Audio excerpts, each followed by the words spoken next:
సరేనండి. తెలుగు కూటమి రచ్చబండ కార్యక్రమానికి స్వాగతం పలుకుతూ నా పేరు మాసుంబి. నేను ఉపాధ్యాయురాలుగా పనిచేస్తున్నానండి. నేటి ఈ కార్యక్రమంలో తెలుగుకు తరగని వెలుగులు నింపుతున్న మనసు పెట్టి తెలుగును మదుపు చేస్తున్న మన్నం వారు.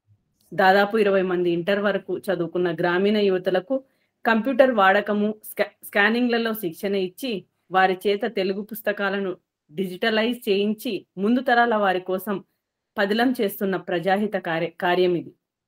ఈ యువతులు పెళ్లి చేసుకుని వెళ్ళిపోతే వారి స్థానంలో కొత్త యువతులను తీసుకొని నడుస్తున్న పనిలో పస తగ్గిపోకుండా చూసుకుంటున్న మేలైన పూనిక ఇది.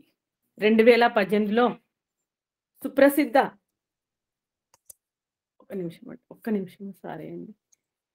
సుప్రసిద్ధ రచయిత కాళీపట్నం రామారావు గారిచే తెలుగునాట ఒక మారుమూల గ్రామంలో ప్రారంభించబడి విజయవంతంగా కొనసాగుతున్న ఈ బృహత్ కార్యక్రమం మనసు ఫౌండేషన్ వారి ఒక మరపురాని కృషి.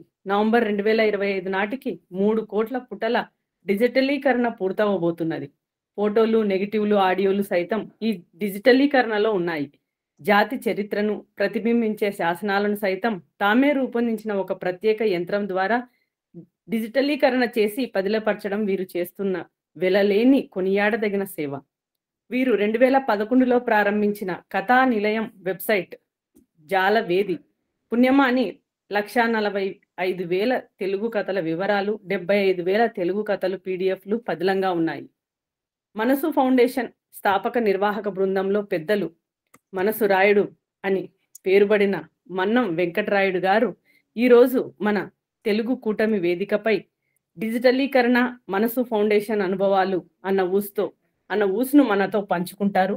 వారిని వేదికకు సాదరంగా స్వాగతం పలుకుతూ నాకు ఈ అవకాశం ఇచ్చినందుకు ధన్యవాదాలండి. ఒక్క నిమిషం అమ్మ, వారు మొదలు పెట్టే ముందు ఒక మాట మాట్లాడతాను. ఇప్పుడు మనసు ఫౌండేషన్ అశోక్ గారు నాకు సెప్టెంబర్ 20 నుంచి తెలుసు, అంటే దాదాపు 5 ఏళ్ళ పైన. ఈ మన్నం గారు కూడా డిసెంబర్ 22 నుంచి తెలుసు. వారు చాలా గొప్ప పని చేస్తున్నారు. పరిచేద్దాం అనుకుంటే ఇంకా ఎంత వేగంగా పోతున్నారంటే ఇంకా ఒక దశకు రానియలే అని మనం ఆగిపోయాము. మీరు ఎక్కడైనా మన దేశ చరిత్రలో ఎవరైనా ఒక్క మనిషి వేరే వాళ్ళని డబ్బులు అడగకుండా ఇంత ప్రయత్నం చేయటం చూశారా? నేనైతే ప్రపంచంలోనే ఉండరంటాను. అక్కడ ఏమైనా ఉంటే సంఘాలు ఉంటాయి, ట్రస్టులు ఉంటాయి, లేకపోతే ప్రభుత్వాలు ఉంటాయి, వేరే విద్యాశాఖలు ఉంటాయి, అటువంటివి వస్తాయి. కానీ ఇక్కడ మన భారతదేశంలో కూడా ఏ రాష్ట్రంలో కూడా ఒక భాష కోసం ఇట్లా పనిచేసిన వారు లేరు. ఇంత అమోఘమైన మనిషిని ఇవాళ మనం చూసే అవకాశం, వినే అవకాశం వచ్చింది. పురాణం గారికి, ఈ మొత్తం కార్యక్రమం తయారు చేసిన మిగిలిన పెద్దలకి, పిన్నలకి కూడా ధన్యవాదాలు చెప్తాం. అయ్యా, మీరు ఇక మాట్లాడండి.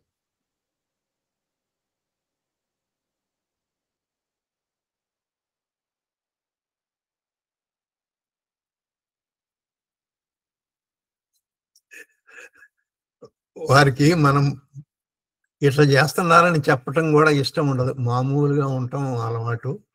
మరి ఇప్పుడు ఏమన్నా టెక్నికల్ ప్రాబ్లం వచ్చిందా?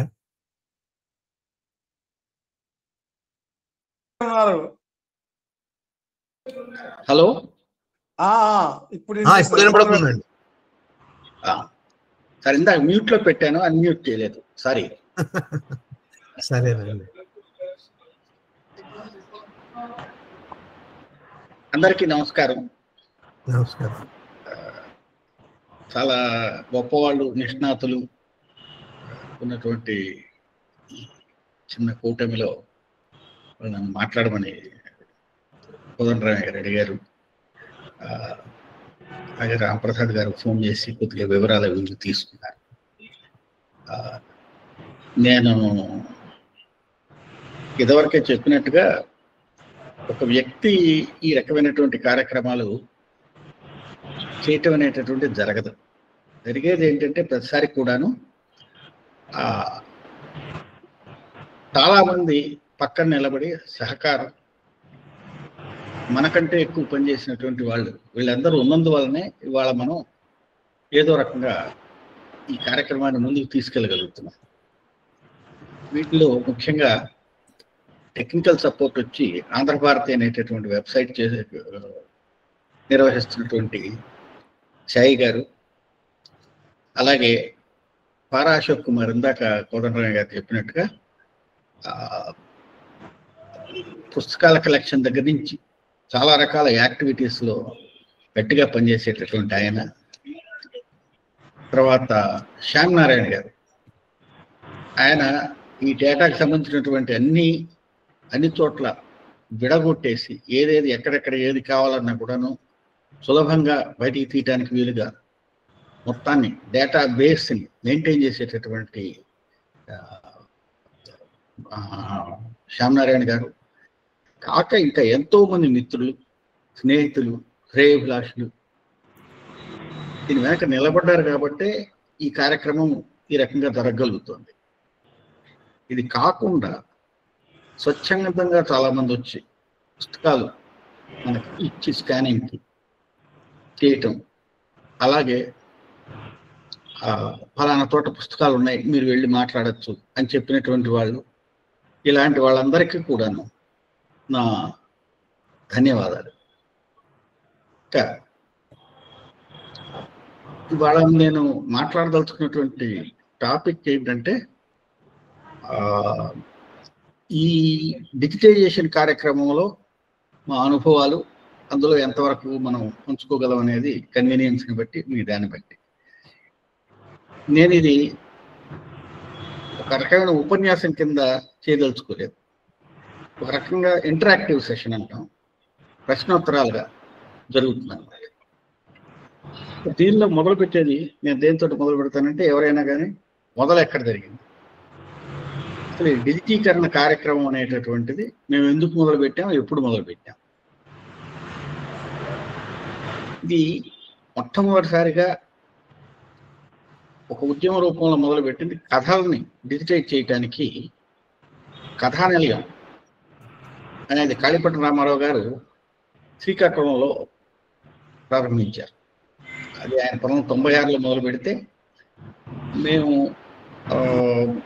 అక్కడ బెంగళూరులో ఉన్నటువంటి మా మిత్రుడు యూనిమూర్తి గారు, ఆయన కథానిలయం యొక్క డేటాబేస్ మొత్తాన్ని తోటి చేర్చడం మొదలుపెట్టిన తర్వాత ఆ కార్యక్రమంతో పాటుగా ఈ స్కానింగ్ కార్యక్రమం కూడా మేము ఒక రకంగా ప్రోత్సహించి అక్కడ మొదలెట్టించాం. తర్వాత 2010లో మాకు శ్రీశ్రీ సమగ్ర రచనల పుస్తకం ప్రాజెక్టులో చాలా చోట్ల పుస్తకాలు బయటికి ఇవ్వడానికి ఇబ్బంది పడ్డారు, సొంతంగా ఉన్నటువంటి. అవి మేము తీసుకోవటం కంటే కూడా అక్కడికే ఒకళ్ళు స్కానర్, ఒక ల్యాప్టాప్ తీసుకెళ్ళి వాళ్ళ దగ్గరే పుస్తకం తీసుకుని స్కాన్ చేసి తిరిగి తీసుకురావటం లేదు. ఈ కార్యక్రమం తర్వాత మా తమ్ముడు చంద్రమౌళి, కజిన్ నేను చెప్పాను కదా, చంద్రమౌళి, తను ప్రపోజ్ చేశాడనమాట, ఈ కార్యక్రమం ఇక్కడితో ఆపకుండా స్కానింగ్ అనేది విడిగా మొదలెడదాం. ఆ రకంగా 2011 నుంచి ఇది ఒక కార్యక్రమం కింద సాగింది. అప్పట్లో మొదట్లో ఏమి జరిగేదంటే, మేము బెంగళూరులో కొంత, హైదరాబాద్లో కొంత, గుంటూరులో కొంత ఇట్లా చేస్తూ వచ్చేవాళ్ళం. అలా చేస్తూ వచ్చినటువంటి ప్రాసెస్లో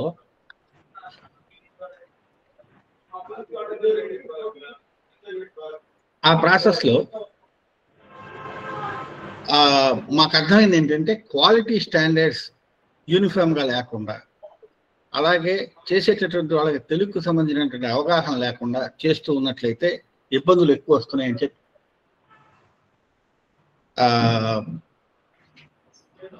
దానికోసంగా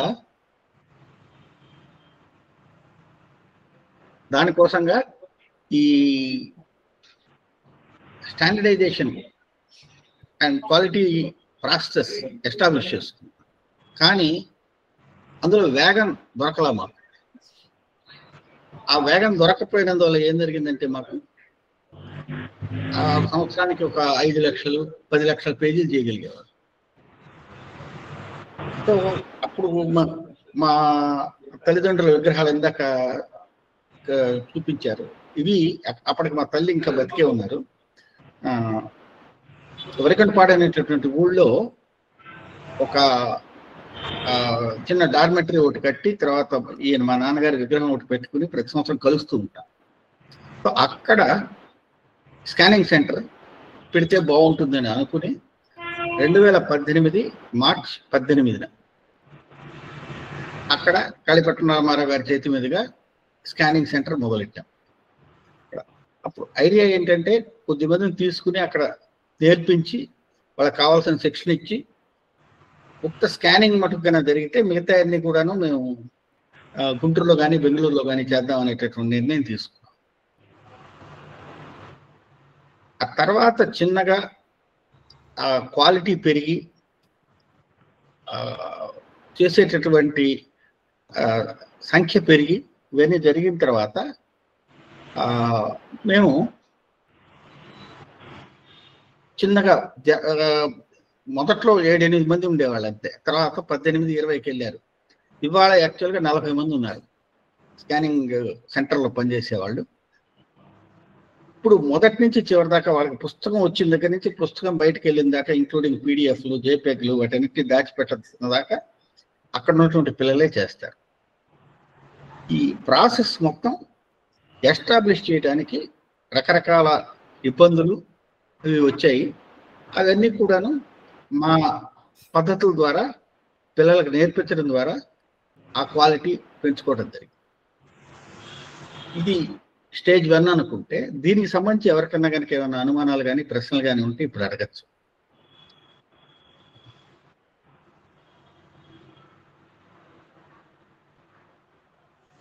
సరిపోదండి.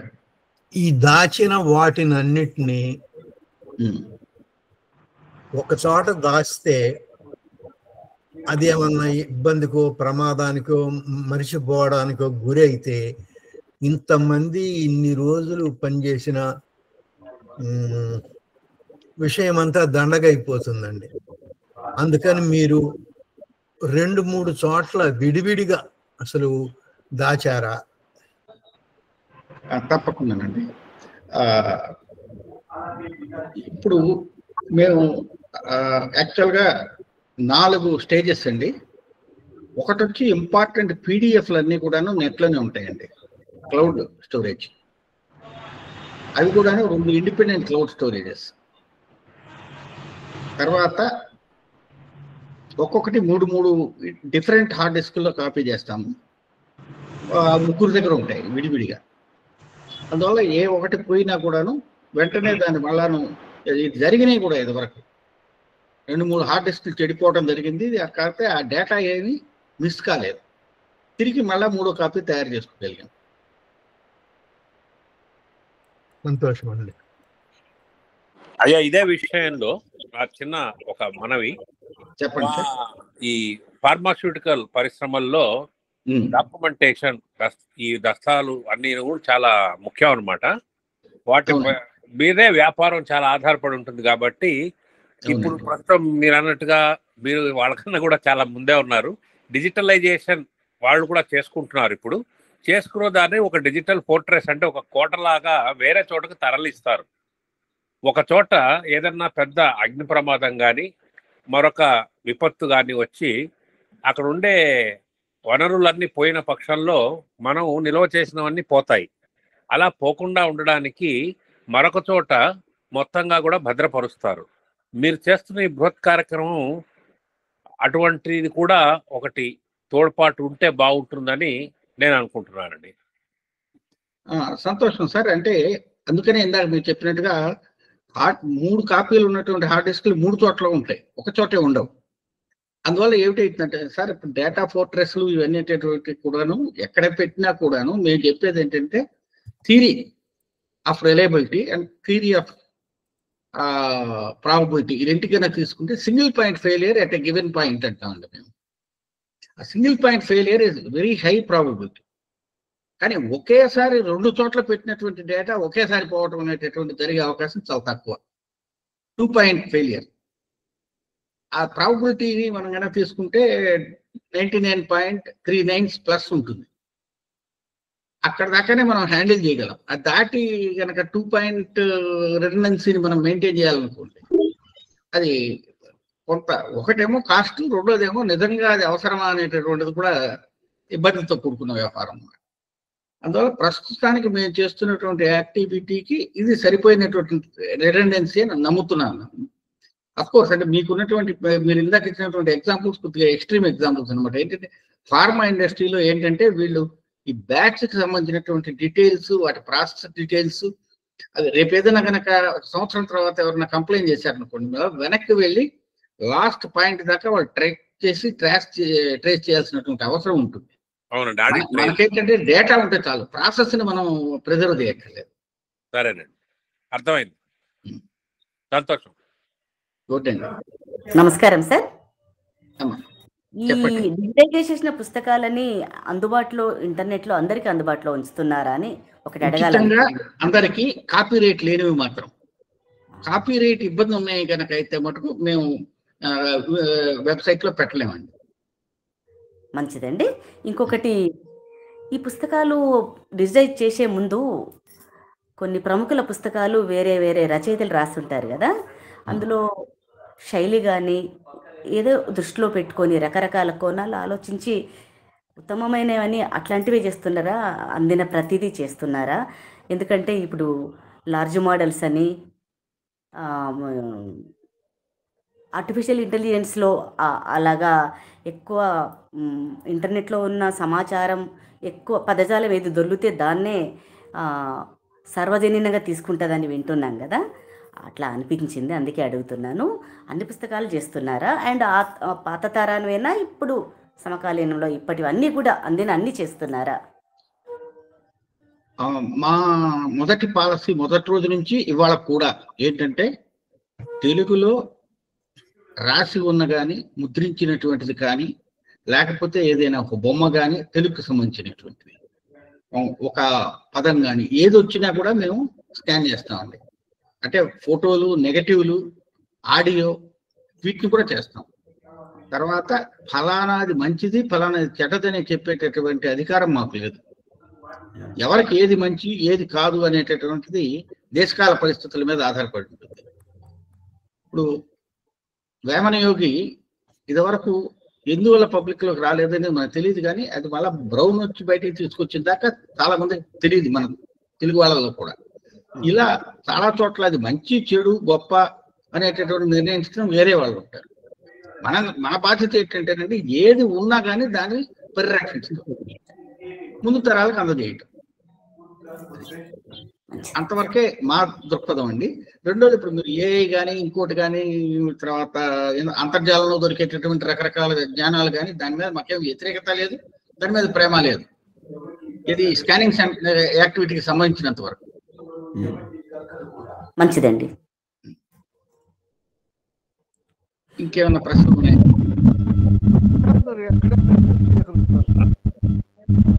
వినపడతాం లేదు సార్, మీరు ప్రసంగించేయండి సార్. ఇప్పుడు వినిపిస్తుందండి మీ ప్రశ్న? నమస్కారం అండి. మీరు చేసే యజ్ఞం అద్భుతంగా ఉంది. నేను నరసింహారెడ్డి, ఊరుమిండి, డాలస్ నుంచి మీ మనసు ఫౌండేషన్ గురించి చాలా విషయాలు గతంలో కూడా తెలుసుకున్నాను, తాన మహాసభల్లో కూడా. ప్రశ్న ఏమిటంటే, మీరు మిగతా ఆర్గనైజేషన్స్ ముఖ్యంగా భారతదేశంలో ఇలాంటివి జ్ఞాన భారత్ మిషన్ కానివ్వండి, నేషనల్ మిషన్ ఫర్ మ్యానుస్క్రిప్ట్స్ కానివ్వండి, వాళ్ళు చేసే యజ్ఞంలో లేకపోతే వాళ్ళ దగ్గర నుంచి మీరేమైనా సహకారం పొందడం కానీ, ఎందుకంటే ముఖ్యంగా టెక్నాలజీలో, ఎందుకంటే మీరు చేసే కృషి చాలా అద్భుతం. అయితే వాళ్ళు ఉపయోగించే ఇంకా ఏమైనా పరికరాలు కానివ్వండి, ఈ రెండు చాలా పెద్దవి భారతదేశంలో. జ్ఞాన భారత్ మిషన్ కానివ్వండి, నేషనల్ మిషన్ ఫర్ మ్యానుస్క్రిప్ట్స్ కానివ్వండి, వాళ్ళు 1 కోటి మ్యానుస్క్రిప్ట్ తయారు చేయాలనే ఒక ఉద్దేశం కూడా ఉంది వాళ్ళకి. అవి కూడా దాదాపు మీరు పెట్టిన సంవత్సరంలోనే ఒక 20 సంవత్సరాలు అవుతోంది. అది ప్రశ్న అనమాట. వాళ్ళు మిగతా భాషలు కూడా చేస్తున్నారు అనుకోండి, తెలుగుతో పాటు. అది ప్రశ్న. సార్, మాకు 2 రకాల ఇబ్బందుల వల్ల బయట ఆర్గనైజేషన్స్ తోటి లింకేజెస్ ఏది ఈ రకమైనటువంటి వాటిల్లో కొన్ని చోట్ల చేస్తూ ఉన్నాం, కానీ చాలా చోట్ల ఆ రకమైన లింకేజ్ వచ్చే అవకాశాలు లేవు మాకు. మొదటిది ఏంటంటే, మేము రూల్ ఏంటంటే గవర్నమెంట్ తోటి లింక్ పెట్టుకోదలుచుకోలేదండి. గవర్నమెంట్ స్పాన్సర్డ్ ఆర్గనైజేషన్స్ వీళ్ళ దగ్గర కనుక మనం వెళ్తే వాళ్ళతోటి ఎంతవరకు ఉండాలో అంతవరకే ఉండాల్సినటువంటి అవసరం వస్తుంది. తెలుగుకు సంబంధించినటువంటిది మాత్రమే మేము చేస్తున్నాం, ఇంకొక భాషలోకి పోవట్లేదు. మేము ఎవరిని అడిగినా కూడాను నమస్తే చెప్తున్నాం అనమాట. ఎందుకంటే తెలుగే చేయలేకపోతున్నాం. అందువల్ల వేరే భాషలలోకి వెళ్తే అసలు ఇది ఒక రకంగా చేయలేనటువంటి విషయం అయిపోతుంది మనకి. దీనికోసంగా మేము ఏం చేసామంటే ఒక నిర్ణయం తీసుకుని తెలుగులోనే చేస్తామని. ఇప్పుడు మీరు చెప్పినటువంటి manuscript collection and scanning devices వీళ్ళు ఉన్నారనుకోండి, ఆనెస్ట్ గా చెప్పాలంటే నేను మీరు చెప్పిన దాకా అసలు అట్లాంటిది ఒకటి ఉందని తెలియదు నాకు. రెండో దానికి వచ్చేసరికి మీ ప్రశ్నలో రెండో భాగం, దీనికి సంబంధించిన టెక్నికల్ నాలెడ్జ్ కానీ టెక్నికల్ ఇంటరాక్షన్స్ కానీ ఏమైనా ఉన్నాయా అనేది. మాకైతే మేము ఉన్నటువంటి రిసోర్సెస్ లో మేము ఏ రకంగా చేయదలుచుకుంటున్నామో ఆ రకమైనటువంటి టెక్నికల్ ఎక్విప్మెంట్ అయితే మేము తీసుకుంటున్నాం. దీనికి బేసికల్ గా ఏంటి, నెగటివ్స్ అయితే నెగటివ్ స్కానర్స్, ఫొటోస్ అయితే ఫోటో స్కానర్స్, తర్వాత ఫ్లాట్ బెడ్, తర్వాత డ్యూప్లెక్స్ స్కానర్స్, A4 A3 దాకా మేము లిమిట్ అయ్యాం. ఆ దాటిన తర్వాత వచ్చినటువంటి వాటికి బయట నుంచి మెషిన్స్ కనుక తేవాలంటే వాటికి ఇన్వెస్ట్మెంట్ ఎక్కువ, రిటర్న్ తక్కువ ఉందండి. అందుకోసం ఈ మధ్య ఏం జరిగిందంటే మాకు ఈ శాసనాల నకళ్ళు తయారు చేస్తారండి ఆర్కియాలజీ డిపార్ట్మెంట్ వాళ్ళు. ఆ శాసనాల నకళ్ళు జనరల్ గా something equivalent to A0కి 2 times 3 times ఉంటాయి. వాటిని స్కాన్ చేయాలని చెప్పి వాళ్ళు ఒక రిక్వెస్ట్ పెట్టారు. మేము తయారు చేసుకున్నాం మెషిన్. ఎందుకంటే ఇప్పుడు ఇంపోర్టెడ్ మెషిన్స్ తీసుకొచ్చి ఏం చేసినా కూడా మనకి 300 dpi క్వాలిటీ రాదు. అందుకని మేము చివరికి మొబైల్ ఫోన్ తోటి చేసాం. అది అదే స్కానింగ్ ఎలిమెంట్ చేసుకుని తయారు చేసాం. తెలంగాణ స్టేట్ గవర్నమెంట్కి సంబంధించినటువంటి అన్ని రకాల ఉన్నటువంటి అన్ని దాదాపు 4,000 చిల్లర 5,000 దాకా ఉన్నాయన్నమాట వాళ్ళ శాసనాల నకళ్ళు, ఎస్టాంపేజెస్ అంటారు వాటిని. అవి మొత్తం పూర్తి చేసేసాం. ఇప్పుడు ఆంధ్రప్రదేశ్ గవర్నమెంట్ తోటి చేయబోతున్నాం. అది ఉచితంగానే చేస్తున్నాం, డబ్బులతో కాదు. బట్ మీరు అన్నట్టుగా టెక్నికల్ గా మేము చేయాలంటే 2 ప్రాబ్లమ్స్ ఉన్నాయండి. ఒక లిమిట్ దాటినటువంటి ఎక్స్పెండిచర్ కష్టం, మాకు సొంత రీసెర్చెస్ చేస్తున్నాను కాబట్టి. రెండోది ఏమిటైతుందంటేనండి, ఎక్కడైతే ఏది కలెక్ట్ చేయాలో దానికోసంగా వెళ్ళటం అనేటువంటి. ఇప్పుడు మ్యానుస్క్రిప్ట్స్ ఉన్నాయి అనుకోండి, మా దగ్గరకు వస్తే మేము చేయటం వేరు, మేము వెళ్ళి ప్రత్యేకంగా వాటి కోసంగా సొలిసిట్ చేసి తీసుకోవటం అనేటటువంటిది ఇబ్బందికరమైన విషయం అన్నమాట. అర్థమవుతుందండి. సో మీ ప్రశ్నకి నేను జవాబు చెప్పానో లేదో తెలియదు నాకు. చెప్పారండి. కాకపోతే నా ఉద్దేశం గవర్నమెంట్ సంస్థలే కాకుండా ప్రైవేట్ సంస్థలు కూడా చాలా ఇలాంటి పనులు చేస్తున్నాయి మిగతా భారతదేశంలో. బండార్కర్ కానీ, కుప్పస్వామి శాస్త్రి రీసెర్చ్, సరస్వతి రీసెర్చ్, ఇలా చాలా ఉన్నాయి. ఏమవుతుందంటే మనం చేసేటప్పుడు మిగతా వాళ్ళతో కూడా అప్పుడప్పుడు అంటే కొంచెం అంతరంగిక వ్యవహారాలు కష్టమైనప్పటికీ కూడా వాళ్ళ దగ్గర నుంచి మనం ఏమైనా నేర్చుకోవడం కానీ మన దగ్గర నుంచి వాళ్ళకి ఏమైనా చెప్పడంలో కూడా మీ ఉద్దేశం కానీ ఇంకా బలపడుతుందన్న నా ఆలోచన. తప్పకుండా సార్. అంటే ఎవరితోటైనా మనం పోయి కలవటం విషయంలో అది మాకేం ఇబ్బంది కూడా లేదండి. నేర్చుకోవడానికి ఏముంది సార్, ఎక్కడికి వెళ్ళినా అసలు నేర్చుకోకపోతే మనం ఎక్కడున్నామో అక్కడికి ఉంటాం, ఇంకా వెనక్కన్నా వెళ్తాం. తప్పకుండా నేర్చుకోవాలి. ఇప్పుడు మీరు చెప్పారు కాబట్టి కొద్దిగా మీరు నాకు నా నంబరు ఇస్తాను, మీరు దయచేసి నాకు ఒక మెసేజ్ కన్నా పెడితే నేను మళ్ళీ మీకు రిప్లై ఇస్తాను సార్. తప్పకుండా నా నంబర్ ఇక్కడే పెడతాను, పెట్టండి.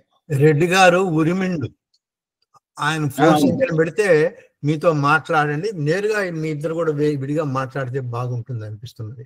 అంతే, మీరు చాట్ లో ఫోన్ సంఖ్యను పెట్టండి. అదే మీ నెంబర్ పెడితే నేను తప్పకుండా దాని నుంచి ముందుకు వెళ్తాను సార్. మీరు ఫిలడెల్ఫియాకి వచ్చారు? అవునండి, ఫిలడెల్ఫియా వచ్చాను సార్. అక్కడ కలిశాను. అంతమందిలో గుర్తు పెట్టుకోవడం కష్టం లేండి. పర్వాలేదు. అంటే డల్లాస్ లో యాక్చువల్గా మా బంధువులు ఉన్నారు చాలా మంది. మా అన్నయ్య కూతురే ఉంది, 2 ఉన్నారు అక్కడ. చాలా మంది ఫ్రెండ్స్ కూడా ఉన్నారు. రాయుడు గారు తమ నెంబర్ పెట్టి చెప్పండి సార్. 98 సార్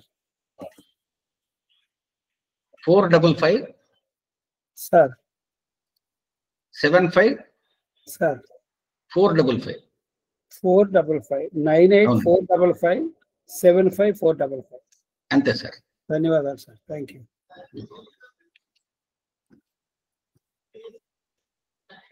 రాసుకుంటానండి, ఒక్క నిమిషం.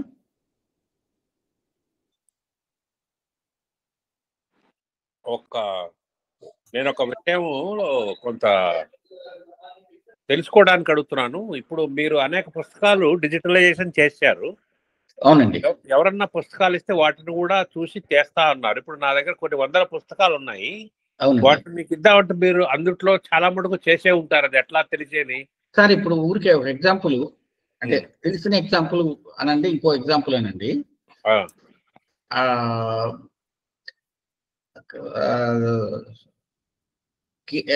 సుందరయ్య విజ్ఞాన కేంద్రం నుంచి 245 బాక్సులు పుస్తకాలు తెచ్చుకున్నామండి, ప్యాక్ చేయించి.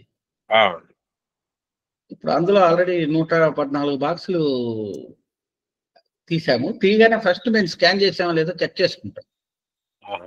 అవి తీసి పక్కన పెట్టిన తర్వాత ఇంక 58 బాక్సులు మా దగ్గర లేని పుస్తకాలు మిగిలినాయి. అది ఆ 114లో. ఇప్పుడు స్కానింగ్ జరుగుతుంది. మిగతా బాక్సులు మా వాళ్ళు ఇదే డూప్లికేట్స్ తీసి పక్కన పెడతాం అనేటటువంటి కార్యక్రమాలు పెట్టుకున్నారు. సో ఇప్పుడు మీరు ఒక 200 పుస్తకాలు పంపించారు అనుకోండి, 200 పుస్తకాల్లో ఒక 100, 110, 120 మా దగ్గర ఉండొచ్చు. సో ఆ మిగతా వాటిని మేము స్కాన్ చేస్తాము. మీకు మటుకు ఆ 200 పుస్తకాలు మీరు పంపించిన 200 పుస్తకాలకి కాపీలు పంపిస్తాం, స్కాన్ కాపీస్. బాగుంది. చాలా సంతోషం. అది అందరిలో కేవలం ఆ సంకలనం చేయకుండా వ్యక్తులకు కూడా ఉపయోగపడేట్టుగా చేస్తున్నారు పరిరక్షణ. అంతే కదా సార్. అది చివరికి అల్టిమేట్ గా మనం చేసేది ఎవరి కోసం అండి? అవునవును, సమాజంలో ఉండే మనలాంటి వాళ్ళ కోసం, తెలుగు ప్రేమికులందరికీ కూడా మీరు తోడ్పడుతున్నారు ఈ విధంగా. సంతోషం. సగిలి సుధారాణి గారు మాట్లాడతారు. అలాగేనండి. ఆమె గారు తెలుగు కూటమి ట్రస్ట్ మెంబరు, ఇంకా చాలా పెద్ద రచయిత. నమస్తే. చాలా చక్కటి విషయాల్ని పంచుకుంటున్నారు. నాదొక చిన్న ప్రశ్న. ఇందాక రాంప్రసాద్ గారు కూడా అడిగారు 100 పుస్తకాలు నా దగ్గర ఉన్నాయి, మీకు పంపించాలంటే ఏ విధంగా దాన్ని ఇది చేయాలని. సూచిపత్రము అంటే క్యాట్లాగ్ లాంటిది మీరు కానీ ప్రకటిస్తే దాని ప్రకారం ఎవరి దగ్గరైనా ఈ పుస్తకాలు ఉంటే దాన్ని పంపించరు మీకు. అంటే మీరు అన్నారు కదా ఇన్ని పుస్తకాలు మళ్ళా మేము చెక్ చేసి దాన్ని పరిశీలించి ఇవి ఉన్నాయి 50 మాత్రమే మేము మాకు కావాల్సింది తీసుకున్నాము అని అంటున్నారు కదా. అదే గాని మీరు అంతర్జాలం ద్వారా వాటిని ప్రకటిస్తే మేము ఇన్ని పుస్తకాలు ఉన్నాయి, దాన్ని గ్రంథ సూచి లాగా ఆ సూచి పత్రాన్ని ఇచ్చారంటే తెలియని పుస్తకాలు ఏమన్నా ఉంటే జనాలకి తెలుస్తాయి. ఒకవేళ మీ దగ్గర లేని పుస్తకాలు ఉంటే అది అందించడానికి అవకాశం ఉంటుందని నా విన్నపం. అయ్యా ఆగండి. మీరు సమాధానం చెప్పే ముందు నేను ఒక మాట అంటాను. అమ్మ, దానికన్నా మన దగ్గర ఉన్న పుస్తకాలు 500, 1000 ఆ జాబితా పంపిస్తే వాళ్ళు చూడటం తేలిక. వాళ్ళ దగ్గర లక్షల పుస్తకాలు ఉన్నాయి. అది మనం చూడాలంటే ఎన్ని రోజులు పడుతుంది? అసలు ఆ వరుస గుర్తుంటుందా? పాడా మనం పంపిస్తే మంచి జాబితా. ఇప్పుడు మన పురాణం గారు కూడా చెప్పారు వారి దగ్గర పుస్తకాలు ఉన్నాయి కానీ వారి దగ్గర 500, 1000, 2000 ఉన్నాయి. ఆ జాబితా మనం పంపిస్తే మంచిదని నా అభిప్రాయం. అయ్యా, ఇప్పుడు మీరు రాయుడు గారు మీరు చెప్పండి. ఇంకొక చిన్న మాట సార్, మీరు ప్రకటించడం వల్ల పంపించడమే కాదు, అది పరిశోధకులకి సాహిత్యాభిమానులకు కూడా ఇన్ని పుస్తకాలు ఉన్నాయి అన్న సమాచారం అక్కడ ఉందని తెలుస్తుందని నా అభిప్రాయం. ముందు మొదటి దానికి జవాబు చెప్తానండి. రామారావు గారిని ఒక ఆయన ఇలాగే చేస్తామని చెప్పారు వైజాగ్లో. వాళ్ళు సాధారణంగా ఏమిటి చేస్తారంటే వాళ్ళ దగ్గర ఉన్న ఇండెక్స్ పంపిస్తానన్నారు. దురదృష్టవశాత్తు ఏమిటైతుందంటే చేతితో రాస్తారు 190 సార్లు. అది వచ్చిన తర్వాత మా పిల్లలు దాన్ని చదివి అది మా దగ్గర ఉందో లేదో చెప్పాలి. దీనికోసం ఎట్లాగో ఎఫర్ట్ పెట్టాలి మేము. తర్వాత మళ్ళీ మీకు చెప్తాం ఇవి ఉన్నాయండి అని. అవి ఆపుతారు, మిగతావి మీరు విడగొట్టి వాటిని ప్యాక్ చేసి పంపిస్తారు నాకు. చూస్తే ఆ తర్వాత కూడాను మళ్ళీ ఒక 20% పుస్తకాలు మా దగ్గర ఉన్నవి ఉంటాయి అక్కడ. ఎందుకంటే వాళ్ళు రాసిన పద్ధతిలో, వాళ్ళు రాసిన టైటిల్ కానివ్వండి, ఏదైనా తప్పు ఉందనుకోండి అది మా పిల్లలు గుర్తుపట్టలేరు. అదే ఫిజికల్ పుస్తకం ఉందనుకోండి తక్కువ చూస్తారు, దాని కాపీ కనపడుతుంది వాళ్ళ కంటెదురుగానే. చూడగానే ఈ బుక్ మ్యాచ్ అయిందా కాదా అని చూసుకుని ఉంటే ఉంది, లేదంటే పక్కన పెడతాం. ఇది చాలా సులభమైన విషయం.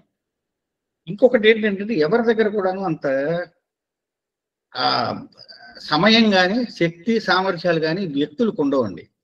అందువల్ల ఒక 100 పుస్తకాలు అయితే ఏమైనా చేయగలరేమో కానీ 200, 300, 500 పుస్తకాలు అంటే 100కి 90 సార్లు వాళ్ళ దగ్గర ఆ పని కాదు. అందువల్ల ఏమిటంటే పంపడమే జరగదు, అక్కడ ఆగిపోతుంది. అదే మీరు ఉన్నది కట్టగట్టి 4 అట్టపెట్టెల్లో పెట్టేసి పంపించేశారనుకోండి, మా వాళ్ళు దీనిలో అనుభవం ఉంది కాబట్టి ఇదే కార్యక్రమాన్ని ఎట్లాగో మీరు పంపాలి కొన్నైనా. సో అది 100, 200, 500 అనేటటువంటిది వేరే ప్రశ్న. కానీ ఈ ప్రాసెస్ దీంట్లో ఏమిటైతుందంటే మీకంటే మేము కొద్దిగా శ్రమ 5 పైసలు ఎక్కువ తీసుకున్నా కానీ సులభంగా అయిపోతుంది అనమాట. అందువల్ల సాధారణంగా ఎవరికైనా కూడా వాళ్ళు వెతికి దాన్ని సపరేట్ చేసి చేసేటటువంటి శక్తి ఉండదు. ఇది మొదటి పాయింట్ అండి. రెండోది వచ్చి మా దగ్గర ఉన్నటువంటి ఇండెక్స్ బయటకి ఇవ్వటం అనేటటువంటిది రేపు ఎట్లాగో నెట్లో పెట్టేస్తున్నాం, అసలు ఇండెక్సే అవసరం లేదు. కాపీ రైట్ ఉన్నటువంటి వాటి ఇండెక్స్లు మేము పబ్లిక్ చేయటం ఇష్టం లేదండి మాకు. స్పెసిఫిక్గా రీసెర్చ్ పర్పస్ కోసం మీరు ఏదైనా అడిగారనుకోండి, తప్పకుండా వాటిని మీకు చేర్చే ఏర్పాటు చూస్తాం మా దగ్గర ఉంటే. అలా కాకుండా కాపీ రైటెడ్ మెటీరియల్ని మనం ఫలానా ఇవన్నీ ఆల్రెడీ నేను స్కాన్ చేసి పెట్టుకున్నాననే విషయం కూడా బయటికి చెప్పడం అనేది అంత ఆరోగ్యకరం కాదని మేము నమ్మాం. అంతకంటే ఇంకేం లేదండి.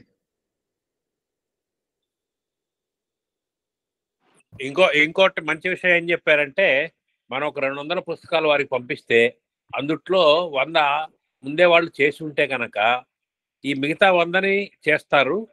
ఆ మొదటి 100లో వాడు చేస్తున్నారు కనుక అది కూడా మనకు పంపిస్తారు స్కాన్డ్. తప్పకుండానండి. అలా చెప్పారు. అది చాలా గొప్ప విషయం. దానివల్ల మనకు ఎంతో మేలు జరుగుతున్నది. ఇప్పుడు మన పుస్తకాలు చెదలబట్టిపోయినా ఇంకో రకంగా పోయినా ఆ డ్రైవ్ లో పుస్తకాలు అలా ఉండిపోతాయి, సాహిత్యం అలా నిలబడుతుంది. చాలా సంతోషం.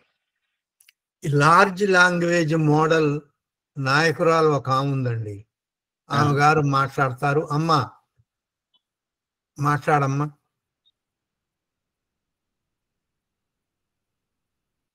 చెయ్యెత్తారు ఇందాక.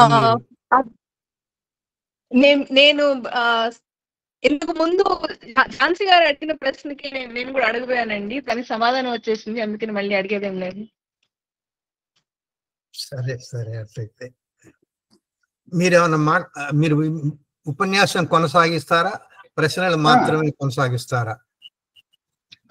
ప్రశ్నలు ఉంటే మాట్లాడదాము, లేకపోతే నేను చెప్పదలుచుకున్న పాయింట్లు ఇంకా కొన్ని ఉన్నాయి, అవి కొనసాగించమంటే కొనసాగిస్తాను. ఒక్క నిమిషం గారు, ఈ కూర్మారావు గారు వచ్చారు. తెలుగునాట తెలుగు కళలని కాపాడటానికి మనిషిగా పోరాడుతున్నాడు ఆయన, ఒక్క మనిషిగా ఆయన వచ్చారు, వారు మాట్లాడతామంటున్నారు. మాట్లాడండి కూర్మారావు గారు. అయ్యా చాలా సంతోషం.